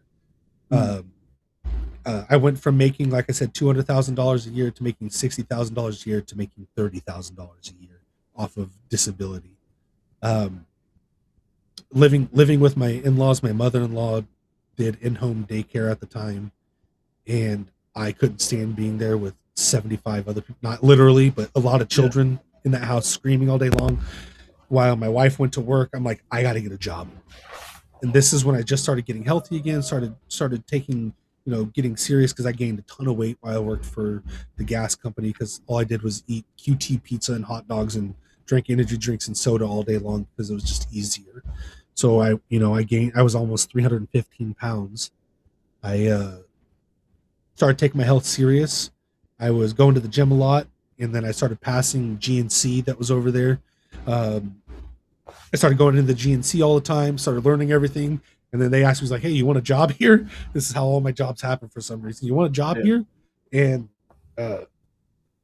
I started working there. And I was a part-time sales associate. As a veteran, they had a new program that they were starting with this place called University of Health and Performance. And mind you, my wife and I's relationship was a little better at this time, but it's still pretty rocky because I still sucked as a human. And this is just the honest truth. I sucked as a human, sucked as a father, sucked as a husband, and even worse at being, a follower of Christ. I backslid a lot and just hated everything about life. And they gave me the opportunity. The GNC gave me the opportunity to go to this place called University of Health and Performance. They paid for my plane ticket. They paid my salary while I was there. Everything you could think of, everything was taken care of for me to get there. I'm like, why not go? They put up a thing that, like, it's a competition, you put in to see if you get drawn to get to go there. And I'm like, Lord, if you really want me to go to this place, God, make it happen. And that was it. I was like, I'm never going to get into it. There's no way they're going to pick me. It was like 4 weeks later, had forgotten that I even put in for it. I get a thing in my inbox from work, and it says, hey, you were selected to go to University of Health and Performance. This is the day you're leaving, and you'll be back this day. You're going to be gone for 3 weeks. I'm like, holy crap. I'm leaving for 3 weeks. Now I got to go tell my wife that I'm leaving for 3 weeks. I didn't think I was going to get drawn. Yeah. So I tell her, I'm leaving. This is what's going on. And I go to this place. And if there was ever something that was God ordained, it was this place. Bentonville, Arkansas, in one of the most beautiful places I've ever been in my life. It's snowing. I love the winter. I love bone chilling cold, like that miserable cold. That is me. I love that more than I do anything. I'd rather have that than sunshine any day.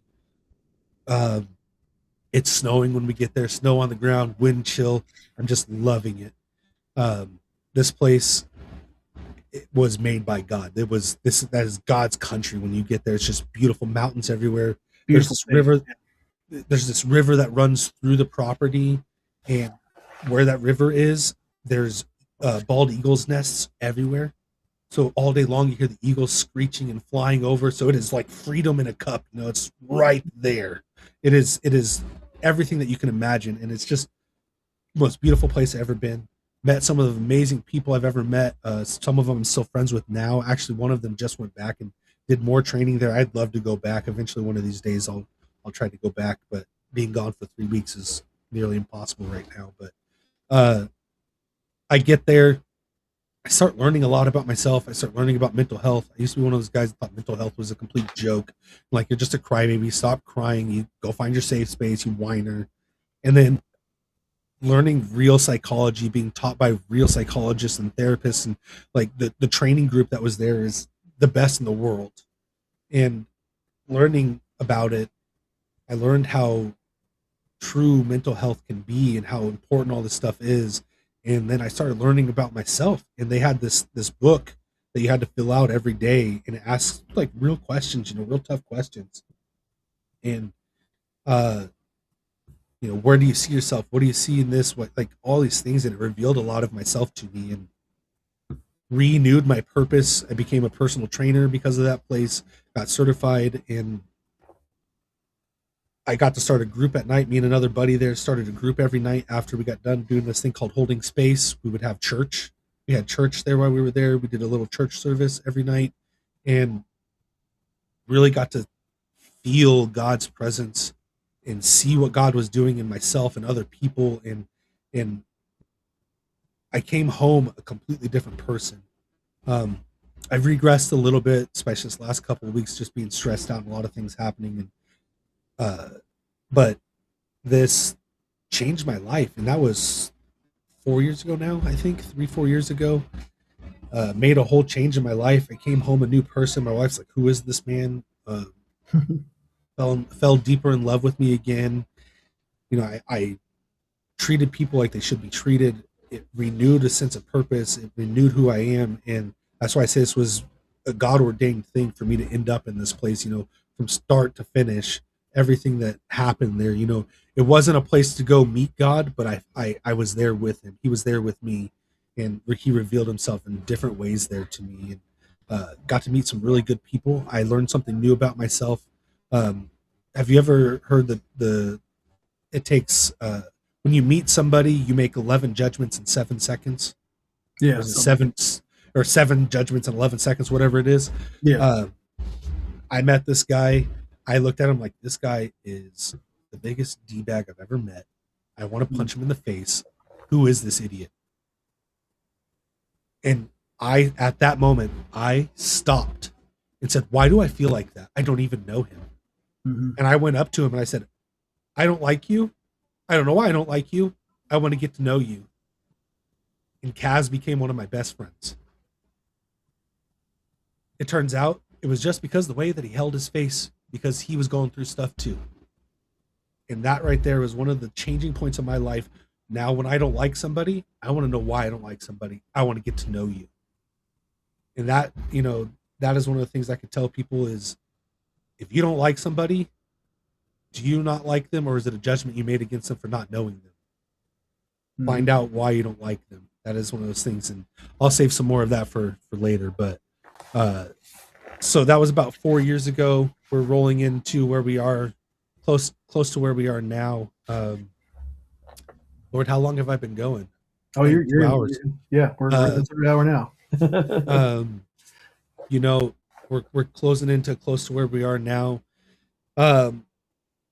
We found a house not too long after I got back from, mind you, this is kind of a part of the story I left out, and I definitely shouldn't leave this out because this is to the glory of God.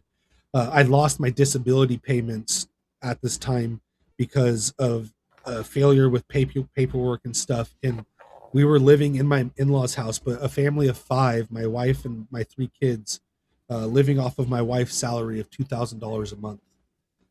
That included phone payments, car payments, and food, which was nearly impossible. If it wasn't for my in-laws, we wouldn't have been able to survive. So shout out to them for being so loving and taking care of us. But, glory to God. The day that I arrive in UHP, I get a notification that my payment has been made. The back payment, all the back pay that they owed me from disability came through, and they sent a nearly $20,000 check to our account so we could catch up on all of our debt that we had accrued from not having money for nearly a year, almost a year without money. So glory to God that happened. The day that I dropped there, I was so worried that my wife wasn't going to have money while I was gone, and God took care of that, and now fast forward about a year later, we're in our own house again, which this is about 3 years ago now. Things are starting to happen, and I'm like, babe, I really want to get back into streaming again. And she's like, are you sure? Because of what happened before. So we're both a little gun shy with this, and I'm like, I feel different about it this time. And I know there needs to be a break between streaming and family. And you guys are more important than streaming could ever be. But I feel like this is where God has me right now. And she's like, okay, well, if you want to give it a try, that's fine. We'll give it a try. And mind you, this is, something I've done before, but it still feels new. So I get my computer set up. We kind of extend ourselves with me buying computer parts and stuff. I get everything set up to stream. I start streaming to making sure that you're not live on any other platform that's going to freak out because the other platform's names. We got YouTube, Rumble, Pilled, Facebook, X, and Rumble. So I started streaming to Twitch, And so TikTok doesn't like if you say other people's names. By the way, other platforms' names, they'll shadow ban you. Happens to me every night. So I started streaming to Twitch again and streaming to Twitch, and I went like 6 months into it, and then uh, I hear that this guy Doctor Disrespect is about to start streaming on a new platform called Rumble. I'm like, oh, I've heard of Rumble before, but I never knew like there was gaming there. There's no such thing as gaming there. And okay, well, he's going to lead the way, and now this is going to happen. I'm like, you know what? Since he's there, that's going to bring a lot of new people there. I want to be on the ground floor of this gaming on Rumble stuff. So sure enough, I'm like, let's get into it. I started multi-streaming to well, at first it was just on Rumble. I was exclusively to Rumble only. And then I started multi-streaming, and now we're kind of where we are now. But Yeah. you know, I started streaming there and spending time in that and really trying to show people to put God first before gaming and before everything else, put God first and then your family, and my wife sees like, okay, you're growing. Things are doing really well. Things are working great. So that's where things started to turn around, and now we're in this place, and some stuff happens. Obviously the economy's getting worse. We started having to scrape by again, and we were in that house for just over a year, or almost 2 years, and stuff happened, and now we live in an apartment. Long story short, we moved into an apartment to save money because Arizona is now one of the worst places to live financially. It's become one of the most expensive places in the country because everybody from California has moved here and ruined our economy. Maybe you can find yourself in my state of Indiana. I don't know. You wouldn't be too far from Brandon Shane either being here, so that's not a bad deal. Yeah. We were paying almost $2,000 a month for rent of a 2-bedroom house, and then electricity on top of that's about $400, $500 a month. So things were getting too pricey, and my wife, I can't really work. I can't make extra money either. Like if I make extra money, it gets deducted from my disability. So it's in one of those things. Like I'd have to go get a job that's $43 an hour just to break even on what I make now, not working. And I don't know of a job that I can get that's $43 an hour without any experience. I can't turn wrenches anymore. I can't do any hard labor jobs that I'm good at. So we are now, and I don't know if you want to move into the segment of what's currently going on and stuff like that. If you're ready to start moving into that, God has done a lot for us. He's provided. Never once has he let us go without food. We got to the point where we had to go to food banks to survive, right? That's how bad it got for us. And God has revealed himself in a special way to us. Never once have we missed tithing, and he has never once not shown up. We'll put it this way. God is so big, the IRS sent us a paycheck. Wow. So they're like, you screwed up somehow and overpaid. Here's your $2,000. So God has provided for us over and over and over again. And I believe that God does things like this to not only for you, but for your testimony, so other people can see you live this out and realize, so behind the screen, behind what you guys see, we're all humans. We all have things going on. I don't show everything that's happening here, but I have a very stressful life. I got a lot of things going on.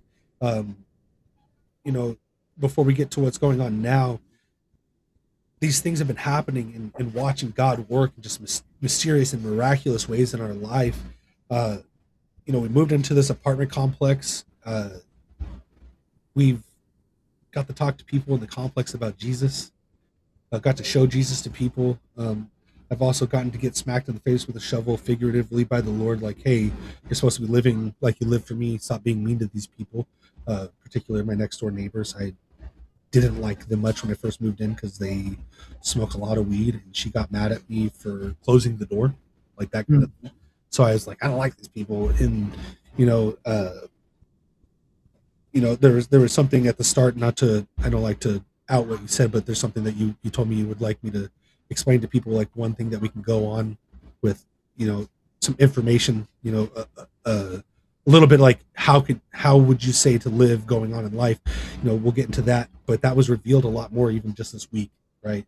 Just this week to me. There's something that's very dear to my heart that I learned in UHP that I'll share with you guys at the end of this. But uh, God has been revealing himself in new ways, new ways, new ways. And I get to meet people because of this streaming. I've watched people come to the Lord. I've got to talk to, let me pull up my views right now, how many views I've had overall. We're currently sitting at almost 300,000 views on Rumble by itself, and I have another like 300,000 to 500,000 views on YouTube, plus whatever's on Twitch. I'm over 1 million views. It's fantastic that people have gotten to see in less than 2 years. Over 1 million views of people have gotten to hear me speak about Jesus. And look at Rez. Rez is in the chat. Just have to say, shout out to Rez. And that's right, dude. Without this, I would have never got to meet Rez. I got to witness some cool stuff with Rez. I got, I have a new friend. The gaming community that has been brought together. So currently, what we're working on, like I was saying, my wife is now. So we've been doing for the last 15 years. We've been doing something with youth or children's church in our church. We just have always been a part of it. But now she is officially titled Next Gen Pastor at our church. So she does from infant to 18, infant to college age. And we're in the process of building ground up. We completely just stripped our entire children's church room, repainting the walls and putting new things up and doing stuff. And for me, because of my arm injury, it takes double time to get anywhere. So I just feel like it's dragging on because I can only do so much before I'm just absolutely exhausted. And then, like I told you today, I've been getting like these migraines and stuff and all sorts of stuff, which we'll move into. But currently we're working on that and watching what God is doing, this thing that he's building. And I doubt she's watching right now, but she'll probably get after me. But watching it, just the love, even more love for my wife. I'm gonna try to do this without getting so emotional, but watching God work through my wife is the most beautiful thing and the biggest blessing I've ever had, outside of my children and my wife. But watching what she is doing for the Lord in the way that she is just evolving what the Lord is doing in the ministry that he's given her. She is the greatest prayer warrior I've ever met in my life. Amen. The genuineness and love that she has for people and for children, and the compassion and just the power and the passion that she has for the Lord. And this is the stuff that I'm getting to see now, and being a part, because we are one, right? It says that we are one. Once you get married, you become a cord of three. It's me and her and the Lord, right? We are one. This is my ministry too. I've always loved children.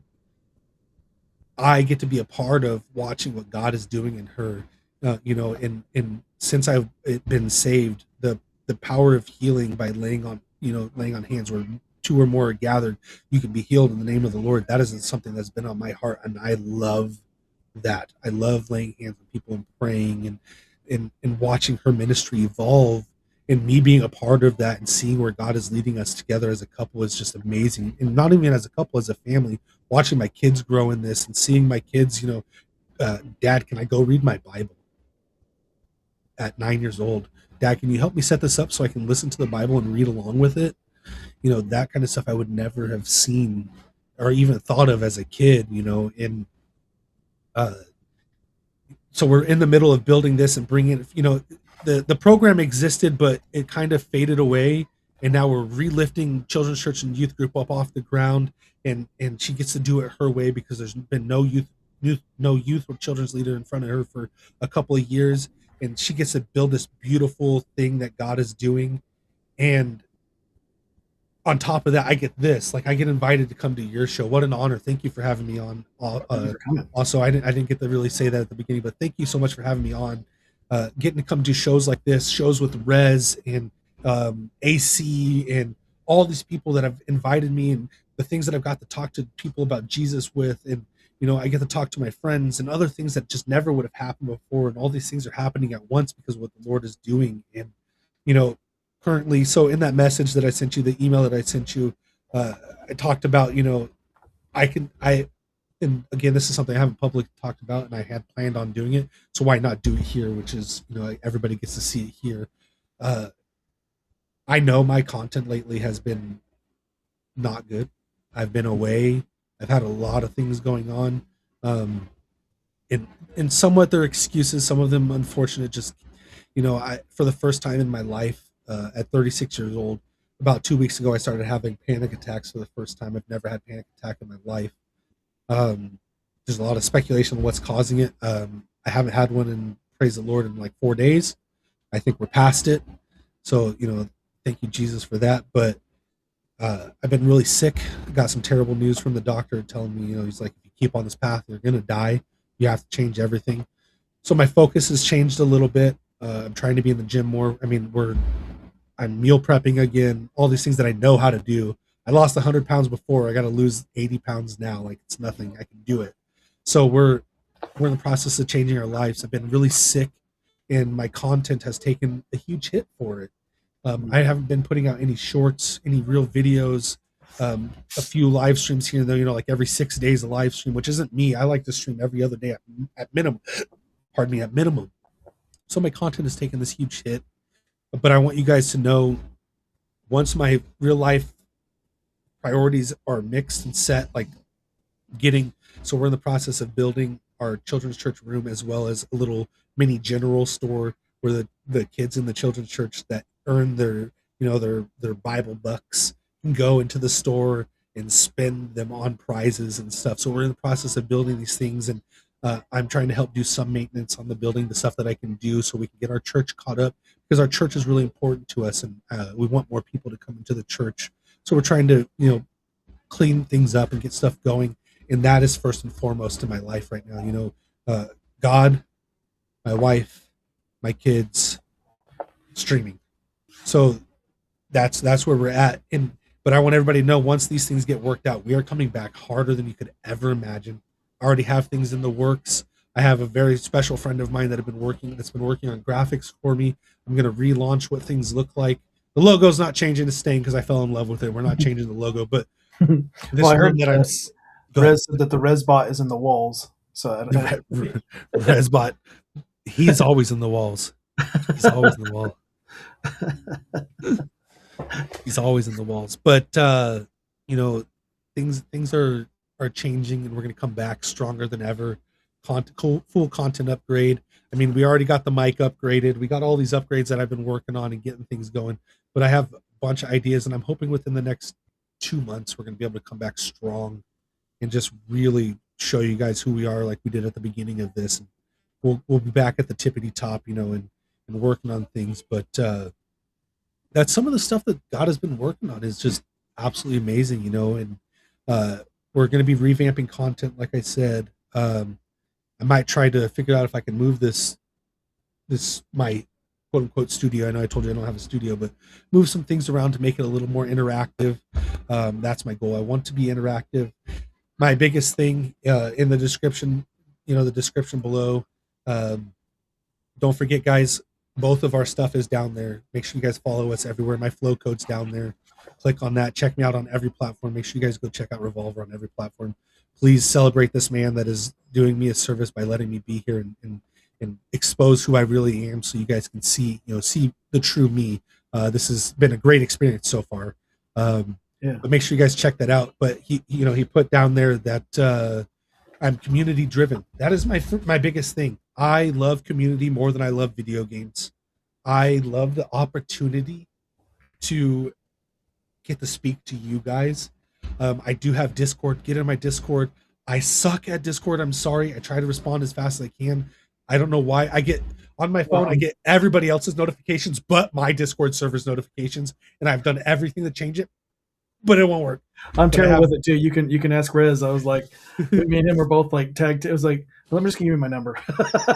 Yes, that dude. It's so much easier. Like I actually get notifications. I don't get notifications for Discord for some reason, but I've done everything. I've turned off streamer mode. I've done everything that you can to get notifications for my server, but I don't get it. But I have a a prayer request portion. We have everything in there. If you guys are streamers, I have a little area in there where I can help you with stuff that I know.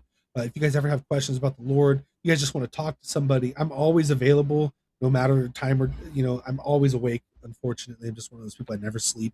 But I seriously, I suck at phone calls and texts too. Yeah, you're not always. I'm worse on Discord though. Like multiply that by 1,000, how bad I am on Discord. But we're growing, and that's my biggest thing has always been community and community driven. On that thing that I sent you, I said that I cut my teeth on Atari. Mm-hmm. This is the truth. Right? I loved Atari. I started at like 7 years old playing Pong, Pitfall, Centipede, all this stuff on Atari. But at about 9 years old, Sonic came out. And he was the bad boy of video gaming, so I had to have a Sega Genesis. Forget about Nintendo. All of you Nintendo lovers, kick rocks, nerds. It's all about the bad boy of gaming, Sega Genesis, right? So yeah. That's me, Sega Genesis. I've been playing on Sega. I've been playing video games since the 90s. I have a fond affinity for retro gaming. I do a retro gaming segment every once in a while. I haven't brought it back because I like to do it with my wife, and just our schedules have been so wonky that I haven't been able to do it. Yeah. But we will get it back eventually. I love to do stuff with the community. I'm in the works of trying to set up a way to possibly I'm going to leak some stuff, and hopefully he's not in here and kicks me in the butt, trying to get a Rust server working so we can set up some community stuff with Rust. I want to set up a 7 Days to Die server that is 100 people, so we could have a massive amount of people in 7 Days to Die. Same thing with Rust. I love community and community gaming. Gaming has been a thing in my life, like I said, since the 90s, and something that I love dearly. It has brought me together with friends and people from all over the world. I have friends in Canada. I have friends in the Philippines and stuff that I played video games with that I still talk to this day, even though we don't even play video games together. Video games are, for me, a way to share the Lord and to build a community. Some of my best friends, including Shelton here and my friend Barbecue Water that's not here, our relationship started with video games and developed into something much more, to where I can say they are my brothers. Alex is my brother. He's been my brother since 2018 when we started, hanging out playing Call of Duty. His family is my family. He's Uncle Alex, he's not just Alex from down the street. The same thing with Barbecue Water. He's my me and him, he's my gym partner. We go to the gym, we get it done, we're accountable with each other. These guys are the guys that I play Tarkov with, which you'll see me online tonight around 7:00 my time, which is in like 2 hours from now. As soon as we're done with this, I'm gonna take a little break, eat some dinner, hang out with the family, and then right back into it. But it'll be 11:00 my time, so yeah, it's super late your time, but yeah. here's my thing is we're growing, right? And community. I would rather I like to read chat. I die more in video games because I'm reading chat than anything else, because chat for me comes first, right? I love the community. I love bringing people together, people from all different walks of life in the same place at the same time is insane. I love it. I absolutely love it. Yeah, it's a great platform because you're all engaging in something that you all love, but this is just the vehicle, right? Yeah. This is just the vehicle for what you're really there for. It's like a similar experience when I was on here with G2G.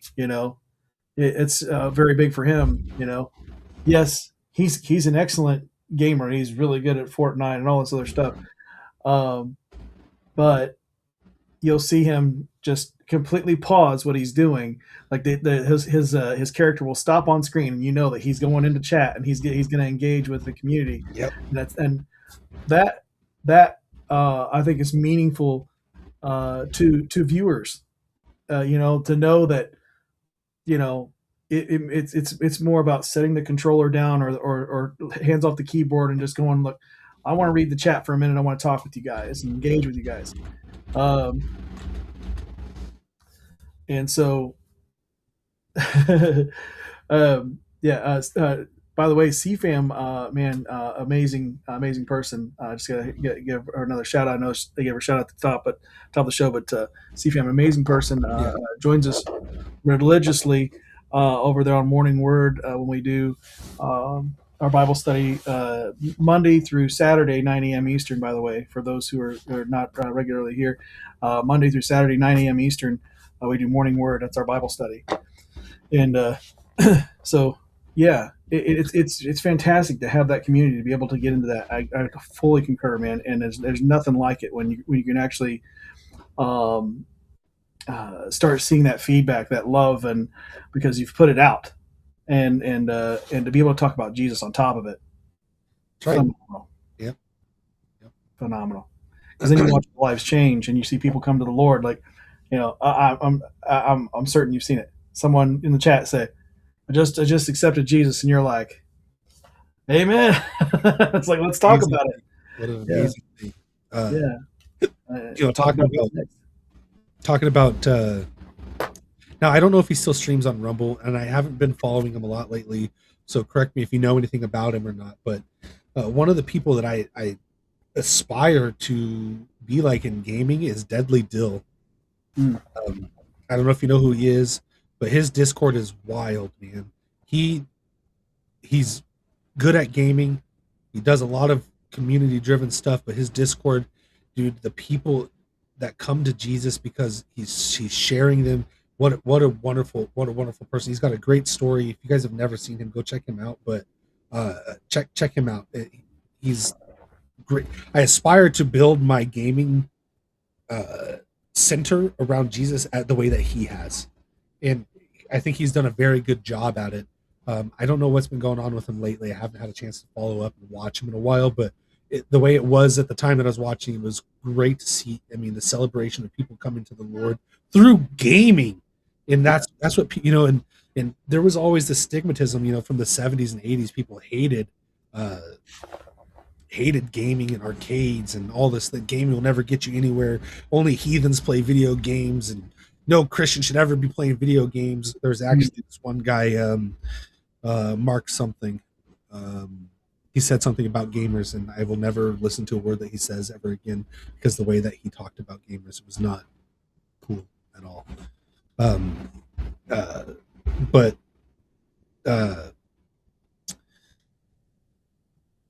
never in my life that I think gaming would ever pay off. My dad used to say the same thing. You'll never make money playing video games. Only losers play video games.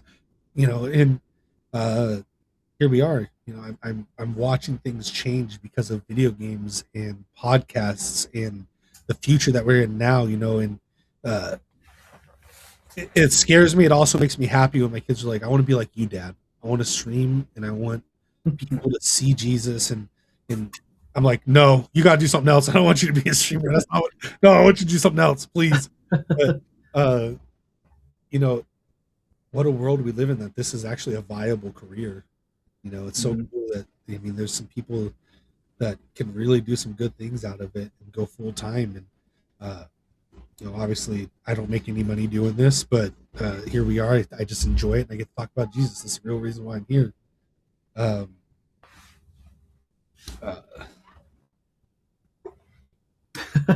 Mortal Kombat. Oh my gosh, loved Mortal Kombat on Sega. Yeah. It had to be on Sega, right? Because it actually could show the red blood. Because in Super Nintendo it was green. You were like, "What is that?" Yep. Dude, that's funny because I loved it. It had to be Sega, and then you could do you couldn't do the fatalities and stuff on Super Nintendo for if I remember right. There's some of the fatalities they took out because it was too dangerous. Yeah, it was too violent. I think that they didn't lean into it until until the third one. Yeah. I think it's when Super Nintendo finally came on board, but it was too late. Mortal Kombat 2 was already like the best selling of all time. Yeah, just like insane. Like, I think to date, it's still like it's really high ranking sales.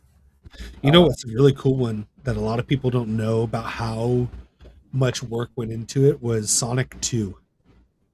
So Sonic 2 actually had its own holiday. They made up a holiday for Sonic 2 called Sonic Tuesday. So they launched Sonic 2 on a Tuesday simultaneously for the first time ever done. They launched it at the same time here as they did in Japan. They did a simultaneous launch, not on separate days, but it was like the coolest thing ever that could be done for video games. And it didn't really flop, but it didn't take off as good as they were hoping. If you guys are nerds about video games, you want to like learn, read the book Console Wars. Super cool book. It talks about a lot of that stuff that they did. The same thing with Mortal Kombat and how Nintendo dropped the ball and really lost a lot of people because of that, and that's why Sega took off. And I think was it Sega? I can't remember which company almost went under, and it was by accident that it got brought back to life. Sega after the Saturn, that flopped, man. That flopped big time. Yeah.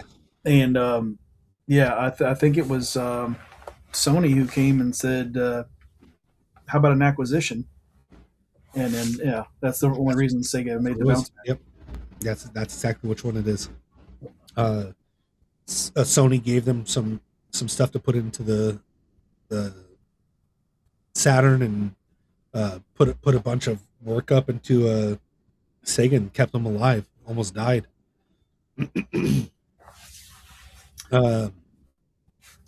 Man, I could go on forever about video games and how I got to where I'm at. I used to have a collection of video games that was worth probably $20,000.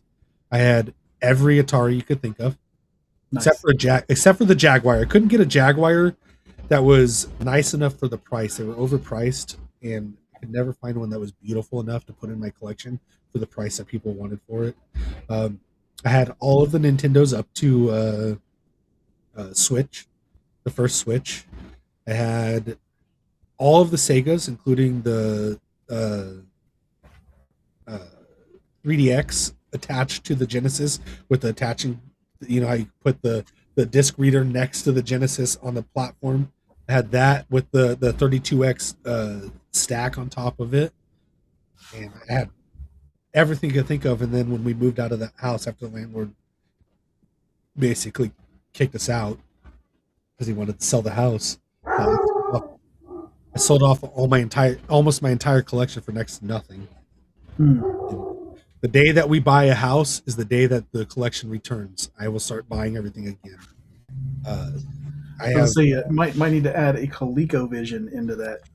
So I had ColecoVision, Odyssey,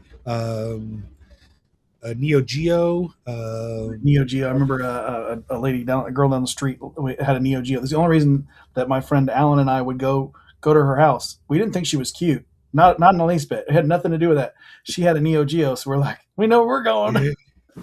And she thought that we thought she was cute. We just wanted to Neo Geo. Rotten little kids, man. I tell you. Wii Sports was so fun when Wii Sports first came out. Oh yes, it was. Oh my gosh, man! The bowling. How many TVs kids broke with that dang thing flying out of the hand? Baseball. Shoot, man, I had almost everything you could think of. I even had an Atari computer, which was pretty rare.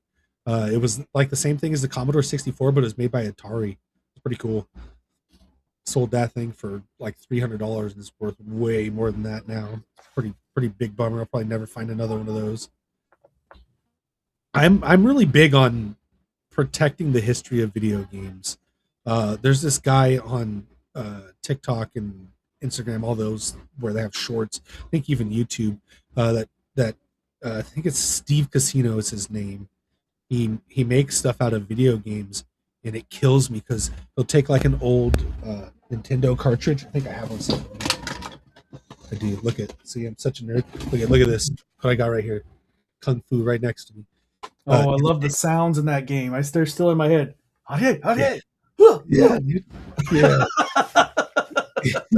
So he takes these apart, right, and like does all this really cool stuff with it. But he takes the chip and cuts the chips in half, or breaks them, or throws them in the toilet and stuff. And it kills me because the history of the game is leaving.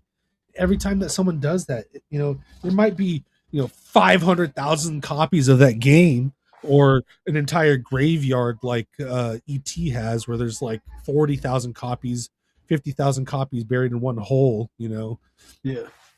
The worst game of all time, ET. Oh yeah. But you still have to have a copy of it, though. Still have to get a copy of it. Yes, dude. I actually found one of my local shops here, where I get all my retro stuff, has a graded copy of ET that I want to get my hands on. It's worth it's like $200, but it's only because they had to pay the money to get the grade. You know what I mean? It's not worth that much, even at the best grade. Let's see. I want to be able to play it just so I can go, yeah, this does suck. yeah, dude. That's one of those things too. I love the history of gaming and where we've came from. How Doom, the guys that created Doom, changed the world of gaming entirely. Yeah. Like, we would not have the gaming the way we are right now if Doom didn't exist. Yeah, FPS comes from that.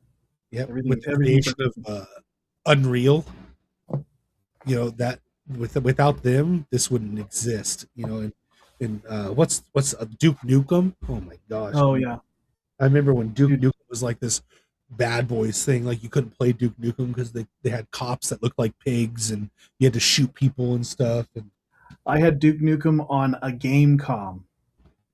Do you remember Gamecom? Is that the little handheld Gamecom? It was a handheld, and it was the screen. You had to buy an extra thing to get the screen backlit because it wasn't actually backlit, and it was about like a Game Boy as far as like the coloring, because you didn't have any green. It was just the gray and then the silver, right? So like Duke Nukem looked terrible on it, but that's for some reason. Everybody was like, get Gamecom, and then it was just one of those 90s fad game things, and so I saved up my money to go out and buy that stupid thing. And it may still be in my house somewhere, actually. I don't know what it's worth, but I know right where my I have a box that has like half of my retro stuff in it that I still own, right in my closet, so I can pull it out. Because there's times where I'm on stream, like, I want to show you guys my cool stuff. Look how cool I am. Look at all the retro stuff I have. I have like 4 or 5 of them in my drawer that's right next to me because they're just always there. But Shelton said Doom. I remember playing that, being scared, but still couldn't get enough. The graphics were horrible, but top notch. Yes, dude. That's insane, man. That game, like that. And you know what game scared me more than anything was the first Resident Evil on PlayStation 1. I remember being, man, what was I, 8 years old when that came out? Hey Siri, what year did Resident Evil, the game, come out on PlayStation 1? I lied. I was 7. So I was 7 years old, because it came out when I was 6. I was probably about 7 years old when we actually first started playing at my cousin's house. And the sound of the door on the intro, and it would creep open, that, and you see the face stick out from behind. Dude, terrified. Pitch black in my cousin's room, sitting on the floor, playing on one of those old, like, monster CRT TVs. The ones that were so big, like when they died, people would put the TV on top of that as a TV stand. Yeah. Like that big old TV on their floor in the middle of the night at like 10, 11 o'clock at night at 7 years old, playing video games when we're supposed to be in bed, screaming because it was so scary. Yeah, I remember playing a lot of those wild games. That was also like like during PlayStation 1, man. That was the PlayStation 1 and 2. That was the heyday of the arcade, man. Like, I know that people say like it was the 80s, it was the 90s. Like, now the early 2000s, that era where like graphics were starting to really get good, and you could go and play Time Crisis across from the newest Mortal Kombat. Yeah. Oh, and it was a different time for arcades, right? So yeah, the foothold and the beginning of arcades really becoming a big thing in the late 70s, 80s. Amazing, right? Super awesome. One of the coolest things that ever happened. I wish I lived in the 80s so we could have went to the local arcade, because that was a thing, right? But in the late 90s into 2000s, local arcades weren't such a big thing, but there were arcade spots, right? Like, here we had Castles and Coasters, and they had like 500 games in there. Where in the world could you go and find 400 arcade games all next to each other? Like you said, Mortal Kombat, Joust, Time Crisis, Tempest, all in the same room. You know, most arcades you would go to in the 80s, you know, they had like 50 machines because expensive, not very big places. But like you said, I think that you're right, dude. It really did become the heyday for arcades in those the early 2000s, where you could just go and do it in the graphics. Amazing. I remember it because it was during my high school years, and my brother's 4 years younger than me, so he was always just kind of tagging along whenever we were going. But man, we loved it. We loved. There was a place called Sega City in Indianapolis. Downtown Indianapolis had it used to be, the mall's gone now, but it's called Circle Center Mall. It was our central mall, and with on the second floor of that mall was this Sega City arcade, and it took up a third of the floor because that's how big this arcade was. And you could go in there and get lost. And they sometime before they shut down for a couple years, they had two different things. So they had a VR experience where you actually walked into a room, which was really neat, but we could never afford to go. We always thought it was cool to watch it on the screen from the outside. And then the other one was the rocket ship roller coaster experience. So you actually got into this like big sphere looking thing, and they had the bar pulled down just like on a roller coaster. But then when the sphere closed, it would actually physically up and move and twist and turn while you're inside the sphere, and you would experience whatever was on those screens that were all the way around you, and that was like the VR of the day. That's so awesome. Yeah, dude. Games and things that are even gaming adjacent are so cool, and it's so cool to be able to use that platform. Once again, like I said, you're able to tell folks about the Lord through it,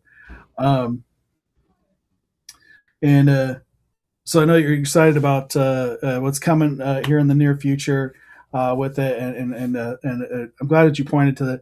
Once again, I'm just going to do it real quick. In the description below, you just got one link for this guy because it'll take you to all of his links. So just click on the click. You don't have to type anything in. Just click, boom, you're there. That's right. You'll find all of his links right there in one place, and follow this man every single place you can. And we'll get down to my final two questions here, as I know that one of them is going to is a well, they're both big questions, but this first one of the two is going to take longer, I think, and it's between you and the audience, of course, and that is if you were to give advice based on everything that you've been through out there, what would be the biggest advice you could give to those listening and viewing right now to take with them from here? So earlier, you guys heard me say I had a little bit of information I'd like to give you that I learned at UHP, and that was leading into this question. One thing that I've learned, remember I said I hated this guy for no reason. I didn't even know him. I disliked this guy. I wouldn't say hate, but I disliked this guy. I thought he was a jerk. And then made me stop and go, who is this guy? I want to be friends with him. Why do I not like him? The biggest thing that you guys can do, that is one of the most important things that anyone can do, is understand that we are all human. Every single one of us are human. We are flesh. We have thoughts. We have feelings. We have emotions. We have all these things that are inside of us every day. And no one is the same. Not one person is the same. Even twins that come out of the womb at the same time are different, right? We are all different. Learn what everyone's why is. Why do they want to be this way? Why do they act that way? And that doesn't mean like dig in and try to understand everything about them, but understand why they want to do things the way they do. Everybody has a story. Learn their story. And once you learn someone's story, it allows you to stop and think, how would I act if I was in that situation? Their outlook on life is the way it is because of the things that they've been through. If you went through the same thing, would you look at this the same way as they do? Now, mind you, the whole my truth thing is not real. There's only one truth. We've discussed this 1,000 times on mine and Rez's podcast as well during my streams. But perspective matters. And the way people perceive things is based on the experiences that they've had in life. So the biggest piece of advice I can give you is, 1, lead with love. 2, slow down, understand their why, and learn their story. And 3, go through it with them. Don't ever let somebody go through life alone, especially in times of need. Know that everyone is loved by God, and everyone has the capability to be in heaven, sitting next to the throne with God. So in the throne room with the Lord. And know that these people are loved by Christ. So we should love them. So that threefold thing does always turn into lead with love. So one of my biggest things is lead with love. Try to understand who people are, and don't, just because someone said something to you that you didn't like doesn't mean that that's who they are. Know that people are far more than the surface and the words that they say. I think that's one of the biggest things that we get tied up on, is we allow ourselves to become bitter and broken and hurt because of a simple word that someone has said to us in their worst time. Because you don't know. The person that just called you an absolute idiot because the way you parked, even though you parked just fine, called you an absolute idiot, might have just lost their dad in the hospital 10 minutes ago. Lost the love of their life to something that you don't even understand. Or just got told the worst news that they're going to die in 6 months, and they're upset. Everyone has a story. Take the time to learn the story and lead with love. I think that would be the biggest advice to give. I love that, man. I love that. Absolutely. I love that you mentioned love, leading with love, because some people hear the word love and they think about love as a feeling, and we know that not to be true when especially when you have little ones to take after. So, like, I'm not a father, but I am an uncle many times over, and I'll tell you that having to watch after these youngsters in any capacity, you learn that love is an action, right? Yep. It's an action. Right. Love is a verb. That's right.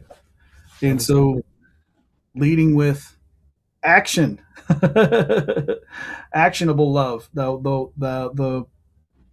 and knowing that not only being there for somebody like you said, but the accountability, standing with them through the storm. That's going to mean a whole lot. Just being there, just your presence. Yep. Just being there with somebody when they go through it means a lot. Mm-hmm. I know that Sterling talks about it all the time, because after his father passed, and he was angry at everything, but he was still coming here, doing our show. We had Faith, Family, Politics as our flagship show. That's our big panel show that we do on Friday nights, and and he was still involved in all things Revolver, and but he noticed that it was people weren't holding it against him. They saw how he was feeling, but just stayed with him through it. And when he came out the other side of it, he was like, I was angry, but he goes, I don't even know why. And but it was through because he's got a very loving wife and daughter, and between that family and then coming here, man, his chosen family, I guess, outside of that chosen family, got this chosen family, and yeah, that's the things that change people's lives, man. That's the things that change people's lives. So I 100% concur, and I'm sorry, Sterling, for picking on you, but I think about you a lot, buddy. We No, see each other Monday through Saturday, so one of the things that I've learned is you guys also a thing to put in, like a feather in your hat kind of thing, something that you can save for later. Is it only takes 7 minutes of listening to somebody for them to usually get whatever it is off of their chest to help them feel better. So allowing yourself to have 7 minutes for somebody is important. It only takes about 7 minutes. So remember that, and something that I did it with a couple of buddies, especially after I got back from UHP. But hey, can I have 7 minutes of your time? What is 7 minutes of your time even worth in the reality? It's next to nothing. 7 minutes isn't nothing. I mean, time is important to me. That's one of the things that I deal with on a daily basis, that I have to, cut my flesh off and worry about time. But 7 minutes, guys. Be willing to give 7 minutes to your friend. It's pretty easy.